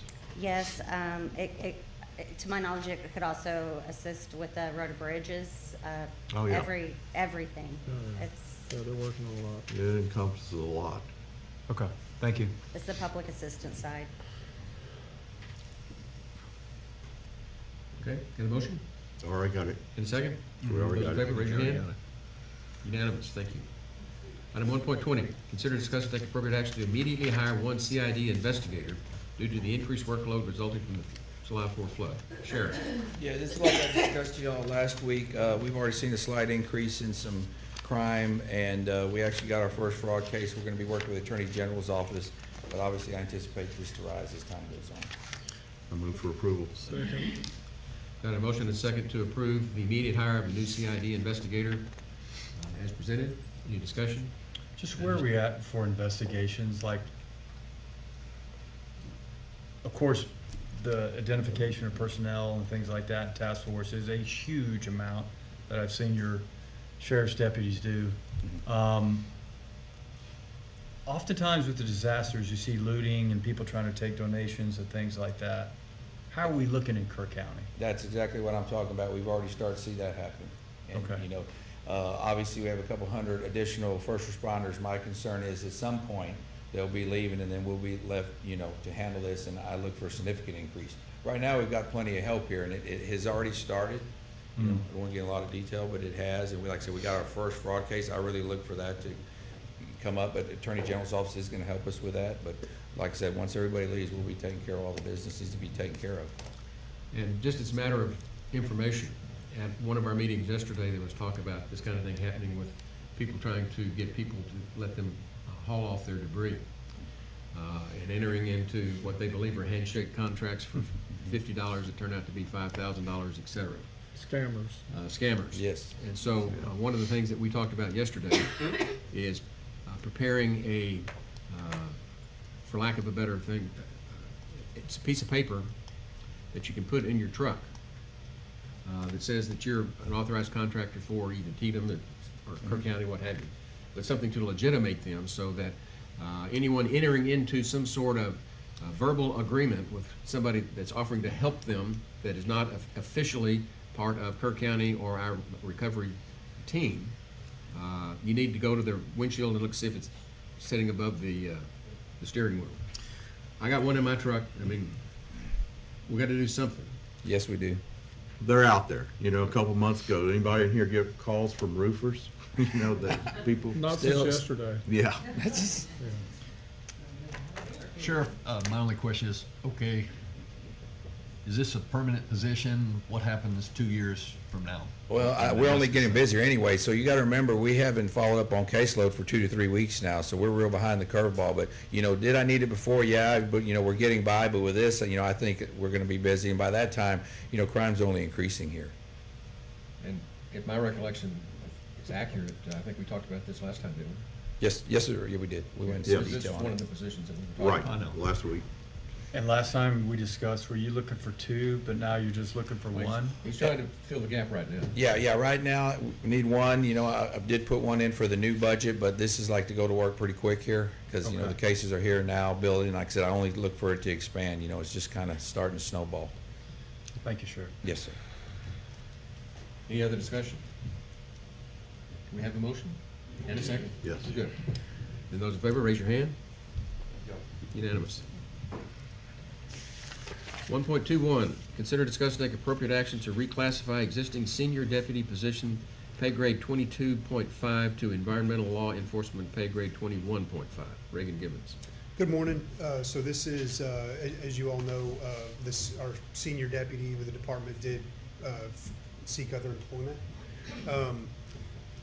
So that position was one grade, pay grade higher than the other environmental law enforcement position. So I'm just moving forward. Whenever I can hire somebody else, they need to be back at the regular spot.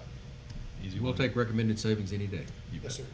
I'll move to approve that we And I will second. reclassify the existing senior deputy position, pay grade 22.5 to environmental law enforcement, pay grade 21.5. We had a motion and a second. Any discussion? Savings We're on this, actually low- Reagan? Yeah, we're Yes. actually, you're lowering the pay grade, so that's, Yeah, for a new hire. yeah. $2,000, I think, out of our budget is what I recall. Something like that. I don't have the numbers from the start. That sounds about right. Okay, thank you. Okay, those in favor, raise your hand. Unanimous. Item 1.22, discussion regarding proposed departmental request and tax rate. Requested budgets and tax rate. This is not an action item, this is a discussion item. When we voted last Commissioners Court meeting, we voted to give the 2 positions that had the certified law enforcement certification,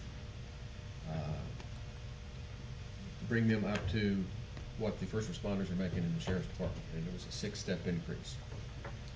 The paperwork that I had in front of everybody did, what? You're actually talking about the next Yeah. Yeah, You're, Okay. you're ahead. 122. Oh, okay, this is just the budget? Haven't made much progress on the budget. We know pretty much what it's gonna cost to run the government, but we don't know much about our revenues right now. And we don't know how we're gonna deal with the decrease in fair market value, so I don't really have much to report. I've been working with the auditor, and we should have something out shortly. And it is what it is, or it is what it will be. Any other discussion about that? Well, it's just, without that, it makes it very difficult to talk about salary adjustments and any other new positions. I understand. Yeah, That's the only point. yeah, we're shooting in the dark here a little Yep. bit, and, But I would assume as Commissioners Court, we're gonna have to avail ourselves to be available for further we- budget meetings to catch up. if we need to, so be it. So, Yes. keep our calendars open is what I'm Well, saying. Well, And don't forget that if we don't adopt a budget, we default back to last year's budget. And keep in mind that any commissioner is more than welcome to come by my office and discuss where we are at any point in time. Thank you. Good idea, thank you. But that doesn't, that's good, and I appreciate that. You've always been there, and I've taken you up on that several times. But I'm still waiting on him to be able to get what he has to present to us. The recommendation. Yeah, yes, your recommendation. like you do each year. Yeah. And, Yeah. Judge, maybe it involves maybe you stepping back a little bit from the EOC where you can and staying here a little bit more, and depending on Tom and I out there, you know, I just a suggestion there, because I know you're spread thin, so but we gotta get something done, and, I wanna see something on paper. And there's other things down here that are fixing to be discussed, Well, that, The decisions are not gonna be made on today, probably. yeah, we can. We're really close on his budget. On expenses. So again, I welcome anyone who would like to come by my office and discuss it. I can speak with any individual commissioner. Sure, yep, sure. It's the judge who can't tap out. Well, Okay. Yeah. Is counted on the tap out. well, I'd just like to see that proposed, like you always do. And it, usually in there is, some of the things we're gonna discuss in a little bit, what you put in up front, and then you see a bottom line. So, anyway, I have We're somebody gonna that have wants, to make assumptions about the loss of revenue. I mean, we've got some numbers, I don't think it's that difficult, but we can come up with an estimate. I've got Mary Contois. I thought that was French. It took me 3 months. Yeah. First and foremost, my name is Mary Contois. I am a citizen of Kerrville, 1.3 miles from here. And I just want to thank everybody in the room. I've encountered you in my other travelings about, but I just want to say thank you. I don't have the adequate words. I do have some words to add, just my personal perspective and what is on your plate and will continue to be on your plate for weeks, days, and years to come. So I am representing myself, and by association and commiseration with 33% of your constituency, the senior citizens on fixed income. I have a few little pieces of data. My COLA in 2024 was 3.2%. My COLA in 2025 went down to 2.5%. And I have experienced 2 major weather events since 2023 through 2025. I dare not and will not call them disasters, but financially borderline. Because of those weather disasters, my insurance went up 12% out of that fixed income, which is 12% of my fixed income, just for my homeowners insurance alone. I have received increases in my home appraisals, and I'm doing the paperwork on that as well. I live just south of Mount Tybee. I've called to the city planning and several others. The weather events, minor, and never again major after this, but inconvenient. where the runoff goes all the way down Ford Street into Quinlan Creek, and we have not been repaved in years. That is so not appropriate to talk about today. What I want to talk about is I have no commission, I have no budget, voting, bonds, to get that disparity of over 10% that I have to absorb and more year after year, because my insurance company has recognized I live in Texas, I live in a weather vortex, and they hate insuring me. So that said, I could close, but I want to put a little personal face to it. I'm a retired health services administrator, and the bulk of my career was managing small communities of 200 to 300 seniors, from golfing to 24-hour dementia care.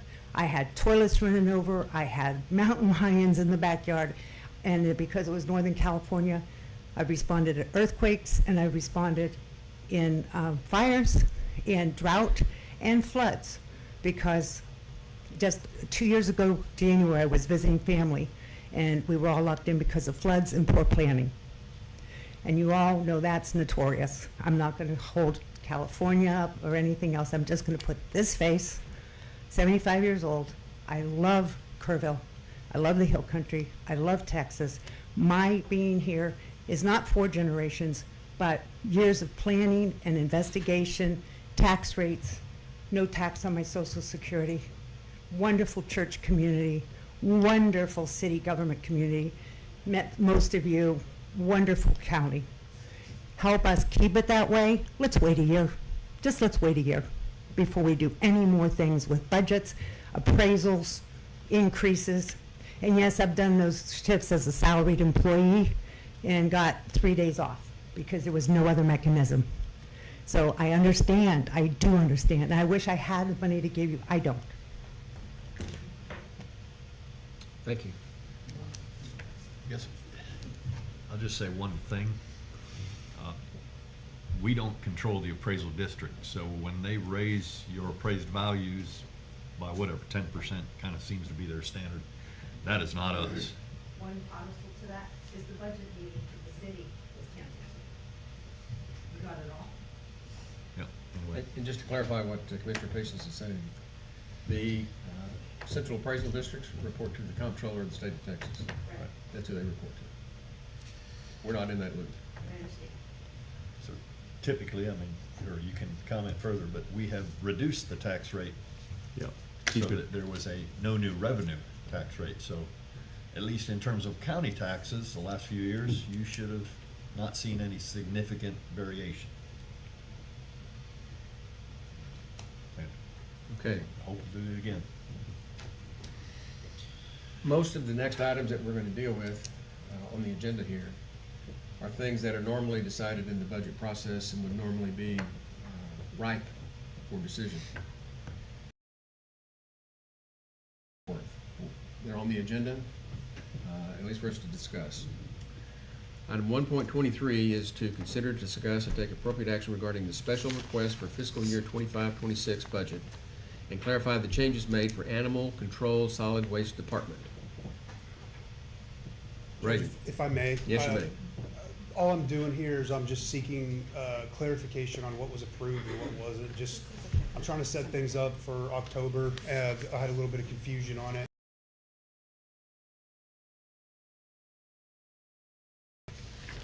Mainly too, because I'm down one person now. I just want to be able to give accurate information. And this was your request to reclassify those to, and you're trying to take them from a 22.5 to, what are we doing here? That's correct, Judge. The senior deputies were getting reclassified to a law enforcement, from a 22.5 to a 21. We approved that today. Yes. Okay. And so this is just kind of clarification. And so then, moving down to where it says environmental law enforcement. Yes. Those are, tell us again what they are? I'm sorry. I'm asking Reagan to tell us again what they are. Yes, sir. Can you repeat the question? I'm sorry. What is it you're asking for? Who's environmental law So is enforcement? that showing a That's raise? the It's deputy obviously a salary constables. adjustment. And that, you're taking it from a 21.5 with 6 steps to 21.5 with 12 steps. Yes, And that's because of their certification. yes, sir. And that would put them on the same level as KCSO deputies. I believe so. That's the issue before the court.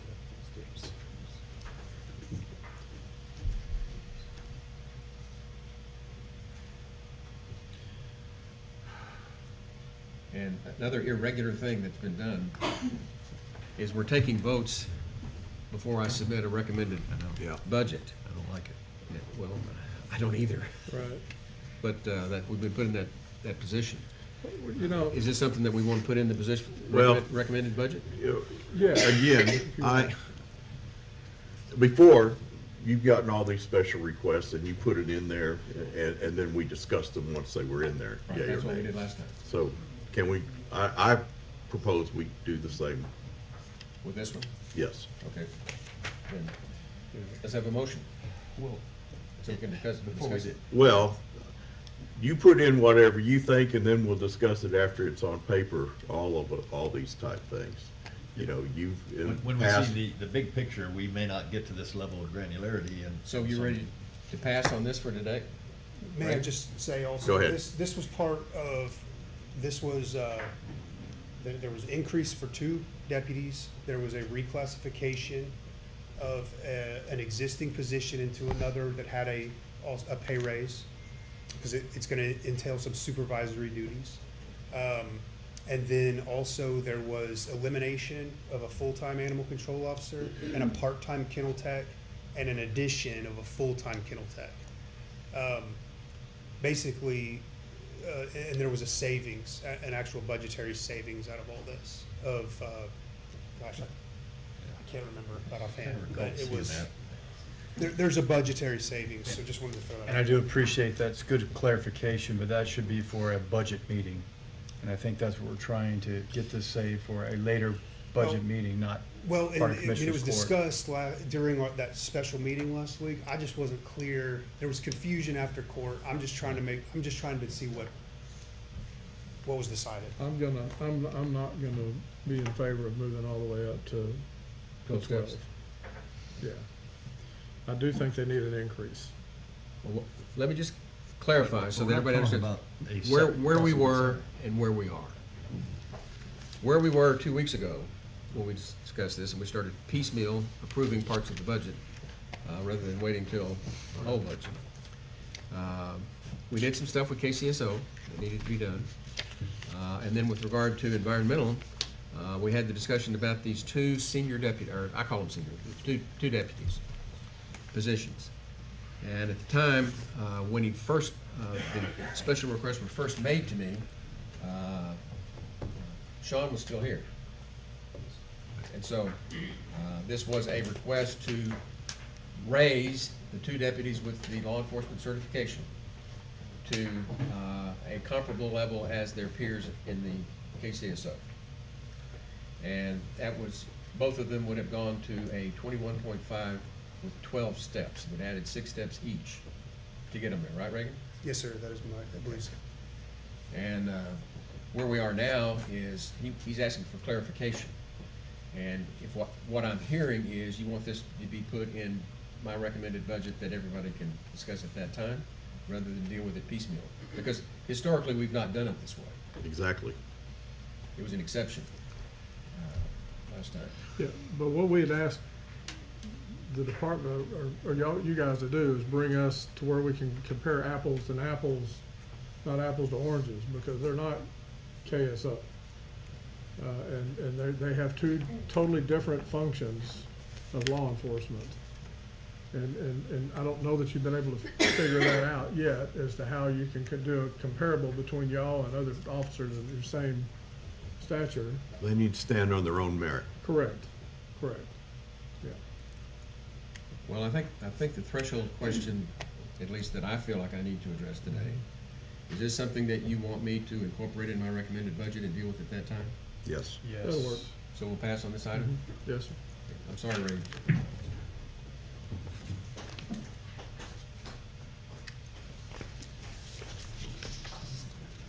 Yes, ma'am. Now, just to clarify. For those of you that don't know, this is the boss of the county. Yeah, okay. Just for clarification, as you stated, we did it very different last week I know. last meeting, while you voted on individual positions. I'm understanding now you kind of want to go back. So am I clear we can rescind all those court orders? No. I'll have it on the Just- next agenda. Just No, on not this the ones that we issue. already made.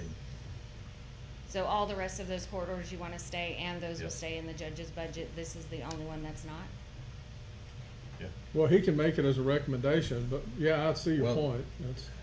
Well- We voted to approve your last Well- recommendation that did not reflect the change that was shown. What we did last time was very irregular. But I see my auditor's hand up. But You want to it was address this? specific to the sheriff's request. My understanding is you wanted what you had in your budget and the way you approved it. And then as we finish that up with the revenues, we would move it, and then we were gonna start working on the proposed budget as approved by the commissioners court. And so then at that point, it would incorporate all of the motions that were made last time. So this court approved the one that, even though it wasn't done the way they wanted it, it was approved by the court. So I would think that has to stand, and then you can bring this back as your recommendation separately. Is that right? If you want to. And that's what I want to clarify, because it sounded like Commissioner Harris wanted to go back to step one, which means we need to rescind all those court orders. No, The this- judge can No, I do don't, I This don't is- think this- they meant that. I think, in all fairness, this is the only question that has any ambiguity to it. And it was put on the agenda today to clarify ambiguity, which we have not done. So this is the only thing that needs to be backed out of whatever our orders will be on this thing. Just the environmental position, the step 12 position. Everything else stands. That makes I don't sense, think there was Jody. an order on this Well, issue. there would You'll have have to been. back it up.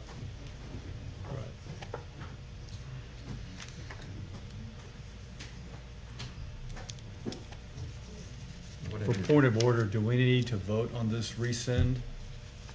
It's not a rescind. It's not a He's rescind. Vote for It's it just no order. previously. Okay. We only voted specifically on some of the items for the sheriff's department. Okay. That was it. Thank you. I see no reason to rescind those. Okay. I don't think that that's accurate. I think that you voted on other items too, and it was sort of out of the ordinary, which is probably What were the other ones we why voted we on? don't have a Sure. specific voice about It that. had to do with new positions and special I request. think y'all voted on some things. So they may, if that's really what y'all wanna do, they may need to be rescinded later, and you can do that at the next one. We'll true all that up with the budget. That's a great If we pass one. Yeah. We will. Okay. Item 1.24, consider, discuss, and take appropriate action regarding a request for new positions. I think that's a little bit of what we were doing here. Any other new positions we need to consider? We've already done the CID investigator. Okay, so we'll pass that. And we'll move on to item 1.25, which is to consider, discuss, and take appropriate action to approve the fiscal year 25-26 Kerr County wage adjustment. Mr. Potka. I think I know where this was going. Again, this is what y'all were discussing just a little while ago, so, I mean, I do have some public members that want to speak on this. okay. Okay, so, I don't have anything new to add other than that sheet was provided Okay. to y'all last court. Ms. Hall?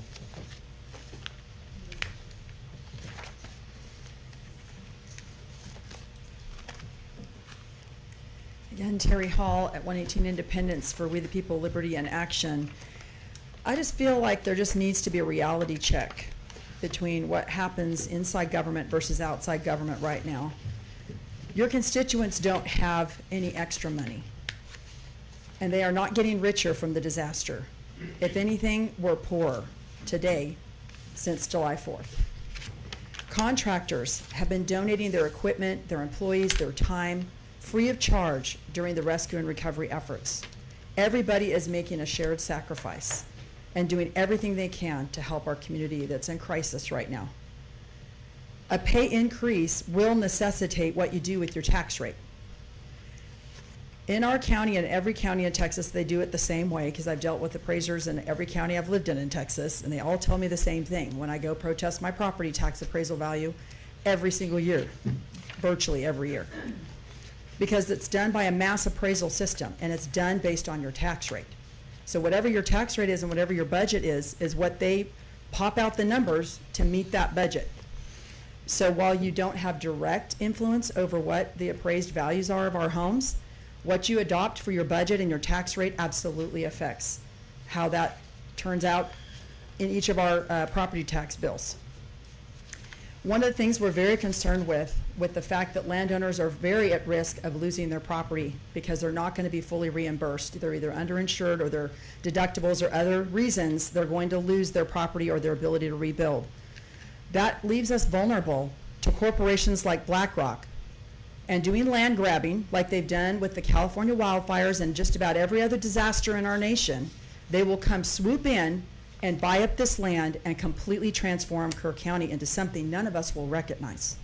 They don't share our small town values. And it also hurts our young people who cannot afford homes here. And these are the very working class families that we need to rebuild all the homes and all the buildings in our community that have been lost. We're literally shooting ourselves in the foot if this means a property tax increase by giving people more pay raises. We're all dealing with unknowns, just like you are. And the state is picking up the tab for our biggest expense, which is the debris removal. That is a godsend. That alone should make us have any other discussion about increasing taxes locally off the table. Plus, you're making $4,000 a day off the EOC, which was an unexpected income, if you will. The Community Foundation, $60 million and counting. And y'all got 3 pay raises 3 years in a row. No more. Enough is enough. We don't have it to give you. And if this were to come to the voters, that's what we would tell you, is at the end of the day, we don't have it. It's not that we don't think that everybody's doing a fantastic job in trying to do what we can to put our community back together. It's risking our community falling into the hands of these big corporations and potentially foreign entities. Even though we had the foreign land bill passed, that's only foreign enemies. That doesn't keep foreign companies from coming in and buying up our land. So please protect Kerr County by protecting your residents and realizing what's happening outside of county government. We don't have any more to give you, and we ask you to please hold the line. And we've done that every year that I've been up there. We've always had you and others come in and warn us and about the tax rate and stuff, and what have we done? Ends up with no new revenue rate other than the bond year. And so I'm proud of my votes on tax rates. For 6 years, fixing to be 7 years, whatever's around the corner. You know, I'll repeat what I said before. During the China virus year, we didn't know what was around the corner, but we tightened our belts. And we didn't raise your taxes, even though it's unknown. We didn't give a wage adjustment or a COLA that year to our people because they were working. Some of their neighbors weren't working. Some of the businesses were closed down. And that's the way we handle things, and that's the approach we'll take this year. I don't know, I'm not saying there won't be a COLA or whatever, but we're gonna be cautious about what we do. So, hold off on the accusations. We're doing the best job we can. Fine. That we did not raise the tax rate in the FY 19-20 year, kept it the same. And every single year since then, we have lowered the tax rate to be more in line with the no new revenue rate. And this year, I don't know if we can do that. Well, we'll see. We're sure gonna try. I agree wholeheartedly with Just so I Commissioner understand. Harris's But we've been comments. able to do that every year in appraisals. This year, you're not gonna have that. And that's what's gonna $240 hurt million us. loss on tax rolls, Right. it's gonna pinch. Well, but the one thing I wanted to clarify is, again, you know, I'm not sure what the appraisal district does. I know they take direction from the comptroller. They do not look at our budget and decide how much to raise their values. That's an independent process. They Has go up, nothing to we do go with our down, is what budget. we've done. That's exactly right. So there is no linkage between that appraisal district, whatever their 10% or 5%. If they only increased it 5%, we'd have a no new revenue rate that was much less adjusted. We'll That's see, it. we'll see. That's it. But, you know, Can I ask why is this being discussed again? Didn't we talk about this previously? The wage Yeah, but we adjustment? passed We put it off. We put it off. We didn't vote on it. Okay. And so that's my question is, are we ready to deal with the wage adjustment request or no. not? I think, again, we gotta see what. No, If sir. we're not, we pass it. Yeah. This should be part of our budget meeting. How far, Yes. how far down the calendar can we push before we, and I'm not ready to vote on anything. you know, we're, Then we end up with last year's rate. To incorporate everything that y'all, the wage adjustment in, because it affects so many of our people and it's all individual. We do not have a computer program that will do it just like that. It's all individual calculations. The sooner you pass it, it at least helps. Yeah, what I'm asking though is how far down the line can we push before we fall into last year's budget? got about a Because month. that's the We're not ready, timeline that Jody. we have to Maybe a have, month. to have the budget in our hands to. You can pass it up, if I'm not mistaken, until the end of the year, which is September the 30th, and Yep. whether if you know, let me know. However, I think it still has to be passed on a regular scheduled meeting, and I believe the 30th would be past that last meeting. Well, we can, every Monday is considered a regular meeting. The budget purposes. The waiting until this isn't going to make the numbers look better. It's not gonna do anything except condense the amount of time that everyone that's working really hard and put it in long hours has to get the But budget. I don't disagree with your statement, but I'm not gonna vote on anything till I have a budget. Okay. The whole thing in front of us. Okay? So far, what you've seen is everything has been put in front of you, and you haven't voted on any of the final. This would kind of be the same thing.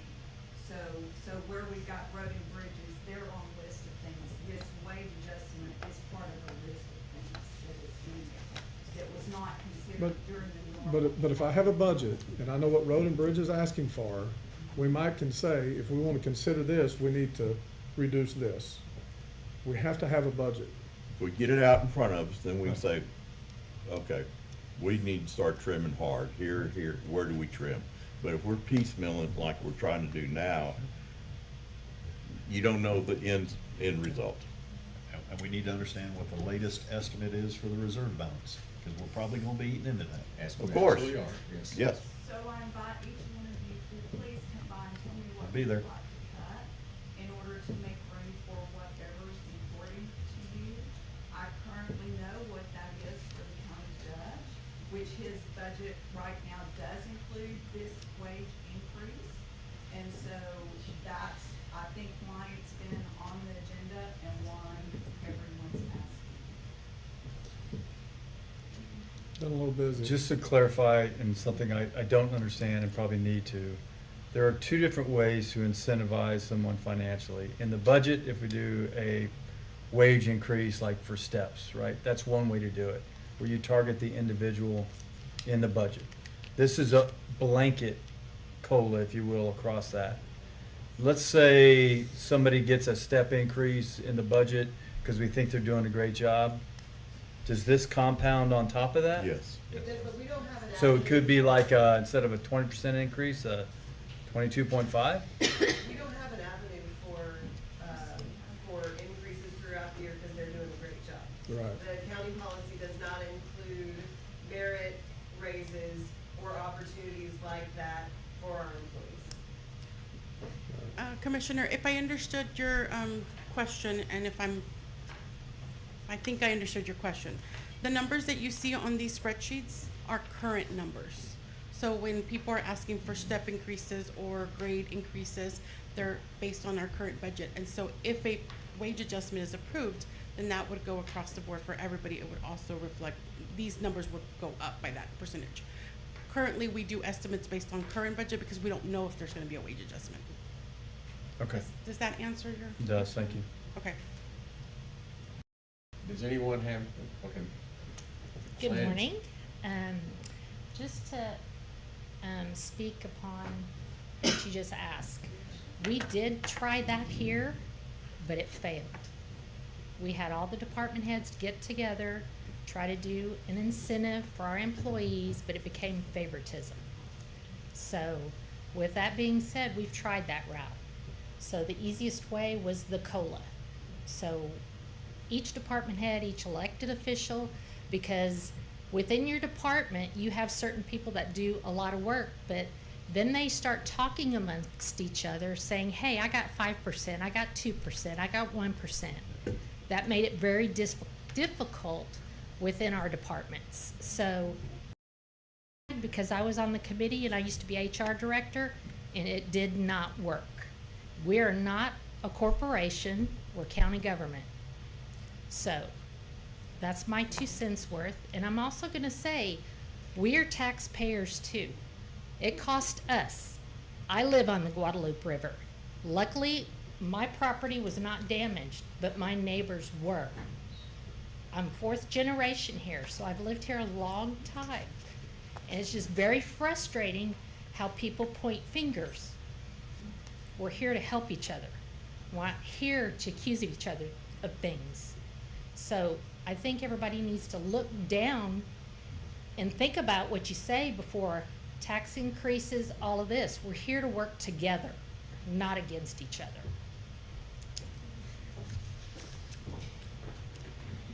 I do not detect an appetite to make a decision on this today. Is that correct? That's correct. Correct. So let's pass it. And when I say pass, it's not approving it, we're just passing the agenda item. I think that y'all, as a court, if you carve out an hour to go sit with the auditor, could move forward one way or another, in the near future, so that y'all can really get the big picture of it. And so if y'all will schedule a time with her to sit with her, it will really be helpful to each of you to see what's planned already. And What's what on the paper now? possibilities are. And what Jody was. What's on paper? Like normally, what we get, on paper, you've got a work in progress? I've got a work in progress. Okay. Yes, we do. Ms. Zapata? I'm just ready for the next item, I'm sorry.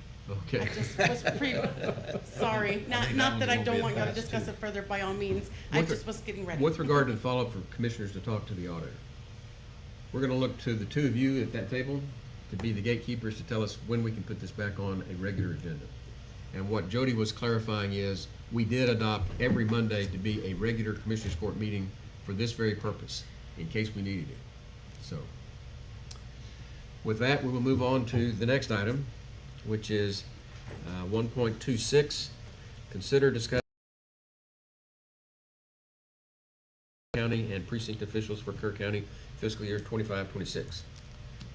Ms. Zapata. And based on y'all's previous comments, don't know that we can move forward with any of this. I mean, without having any direction, there's really not much I can. Well, and let me disclose to the court that we have some things that are statutory. There have been changes in judges' salaries that we're not gonna have any choice on. And those issues are gonna have to be dealt with at some point. And they are mandatory. 9-1. And that was a product of the last legislative session. So we'll pass on 26? What are the statutory dates that for those? Same as budget, Same fiscal as years. budget. Okay, that's fine. It's just, I think we do it on fiscal year, can't we? Some of the statutory changes are effective September 1st. Correct. Yeah. But Okay. Part of it is also that elected officials have to be published in the newspaper Right. at a Sure. certain time, and it's all based on date, so all of that is going to have to be relooked at to recalculate all of the dates. Well, But I was just making sure y'all understood that some of these things are mandatory. right. We're not gonna be able to do everything exactly the same. And I think that's even true if we don't adopt a budget. Well, while we're talking about this, and let's meet next Monday. And can we do it in the afternoons after the TDM meetings?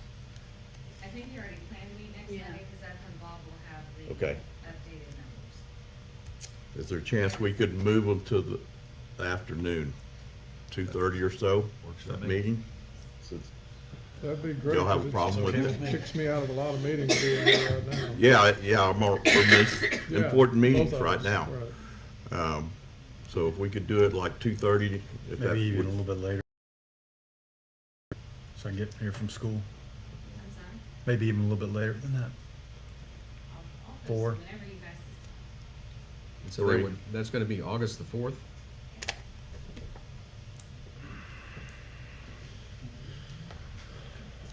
yes, sir. I'll wait and put it on my calendar after That's, you that's decide. KDC board meeting, that'd be your first, At what time? noon. At noon? And then we have juvenile docket in the afternoon at 1:30. All the more reason to put it later in the afternoon. Okay. So how later? What time? My recommendation was 4 PM, August 4th.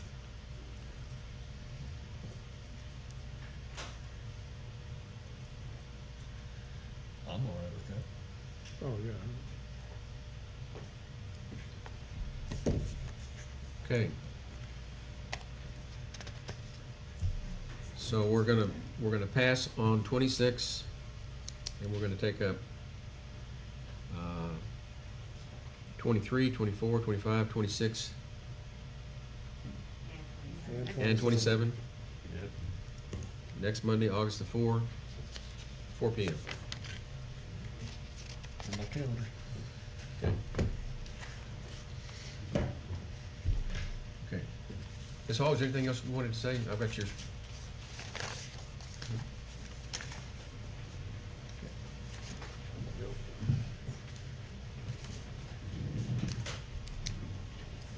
We'll move on to the approval agenda, item 2.1, budget amendments.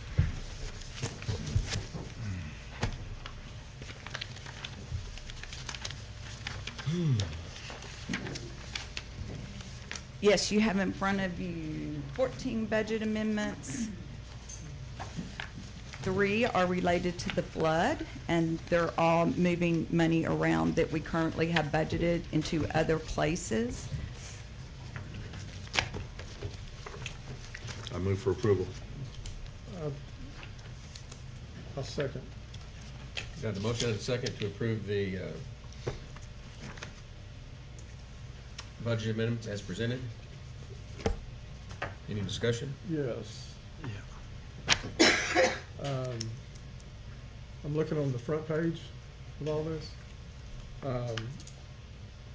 That's something I don't think a lot of people are aware of, the costs that we're incurring with this. We know what's going on with this. We're having to these are, This is basically covering the overtime and the expected cost of the autopsies. yeah. And we're moving like, $339,000 we're moving the items that are open right now, or that have never been filled for the year. And we're moving those out and moving them into like whichever department needs it. Mostly it's the sheriff's office to cover that overtime. And that 550 Earl Garrett, what's that? And that was we did not receive any bids. That was on the sheriff moving into where adult probation is, adult probation moving there. If you'll recall, we did not get any bids whatsoever on that. So that money is being used to cover So that this. $285,000 is now gonna be able to be utilized for. other- Correct. Okay, that's helpful. And the first call transport is related to autopsy It requirements. is. It's what we pay the funeral homes to transport the bodies back and forth. Is that something FEMA reimburses on? Did you need this, Judge? Did you have your copy?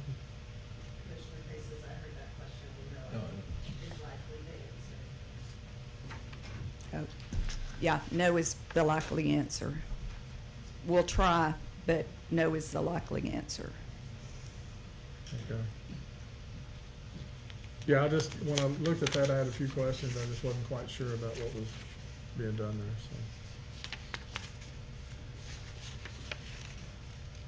so. Okay.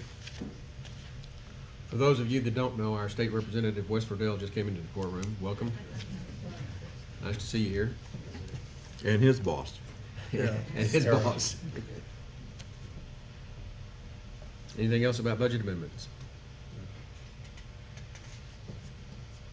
We already had a motion. Yeah, we got a motion. And second, we did a discussion, yeah, so voting.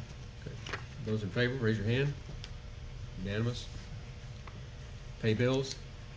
Yes, invoices for today's consideration, $1,548,501.92. I move for approval. I'll second. Got a motion and a second to pay the bills as presented. Those in favor, raise your hand. Unanimous. 2.3, late bills. There are not any. Thank you. 2.4, auditor reports. Yes, we had audited the county clerk's office, and we're asking that you accept the report. I move for approval. Got a motion to approve Second. and a second. Those in favor, raise your hand. Unanimous.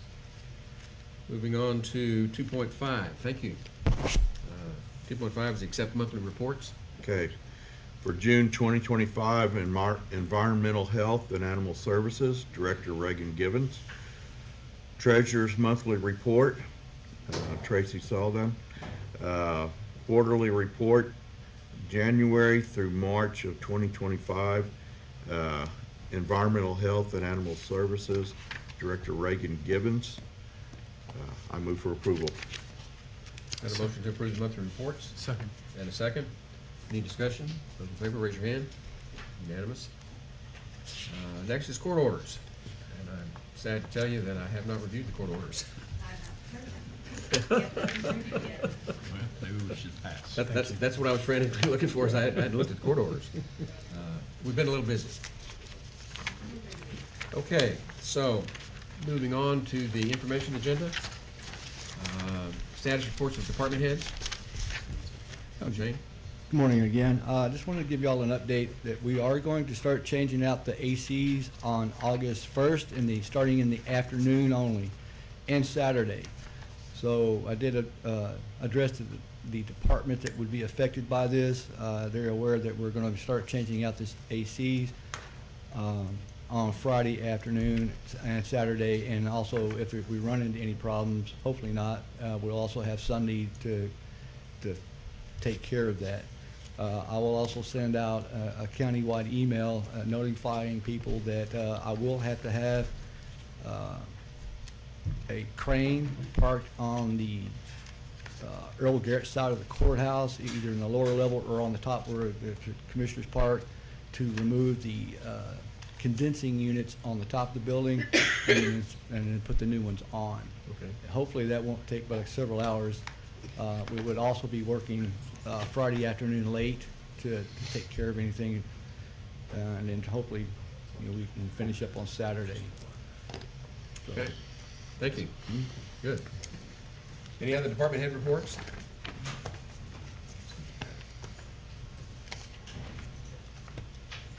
IT. Just want to give a quick update on the Office 365 migration. We are pushing that back one more week. So next Monday evening, we'll actually be going live with that. I was short-staffed last week, so I didn't get a chance to get through all the mechanics of the hows and the whys. We have my full staff back in this week, and that is our focus, to make sure that we get everything put into place. Functional addresses for different departments. I have sent out some information on, kind of the naming conventions and why that is. So to get the standardizations into place, we're still working through the mechanics of how all that looks. So Keep up the good work. we're trying. I know, everybody's running as fast as you can, but, and we appreciate it. So Corey, when do all the new email addresses take into effect? Basically, that's this date, as soon as 365 is up and running, or? Yes, so the current domain, the Coker Text US, that will actually still be running in the background. We're working on the how-to list of upgrading your current Outlook environment on your desktops. There are, I don't want to get too deep into it now, but internally, we have been actually running in parallel with the old domain and the new domain. So we're still trying to figure out all the bugs. We're taking that internally to get them fixed before we actually go live with the masses. But the current domain that's coming into that address will still come in for roughly about a year. So as you're looking at, when you get those emails to come in, if it's an automated one, go in and update those as fast as you can. Understand there's a lot of flood relief emails that are coming in. I don't want to impact that at all, right? So that's why we're leaving that on as long as we can. But TAC, Texas Association of Counties, has been great with helping us through this migration, and they've taken on a lot of the burden from us. So it's, we look to be migrating in the right direction. I wanted to make sure all the mechanics were in place before we went live. Okay, thank you. Any other department heads? Let's move on to 3.2, elected officials. Okay, 3.3, liaison commissioners. I've missed a couple of my liaison meetings, but I've spent an exorbitant amount of time with some of them, like engineering and stuff. So, but I haven't had any reports from any of those that I have not been at that have been negative, so I think everything's been going great as far as the ones that are assigned to me. You attended the PDO, so I did not. So you didn't have anything to report, so I'm assuming that went well. I didn't make it. Oh, you didn't make it? Okay. My hat's off to these folks. They work like a machine on all their stuff. I'm just honored to be there with them. People have stepped up. Road and Bridge is functioning at a high level. Kind of shift gears from seal coating to damaged roads and what have you. And they're doing a good job out there. Just two quick updates. I accepted some support from our History Commission for Veterans Day, the Alley Burton Building. We haven't forgot about that. We're still going to hold that. And there's a display that we're going to make inside. We have a presentation piece for the outside. And we'll have some special guests invited, of course, for that, especially if they're Air Force affiliated, to attend that. And we've also trying to get the band from San Antonio, which would be nice. If not, we'll fall back on some support from JROTC programs, preferably Tyvie's Air Force JROTC. If not, I know another one. But we'll be supported, and I thank the Oats for stepping in and making some finer details on that with our VSL office. That's number one. Number two, my recommendation, just again for the commissioners, support for the sheriff in mental health transports. I still believe that the constables can play a role.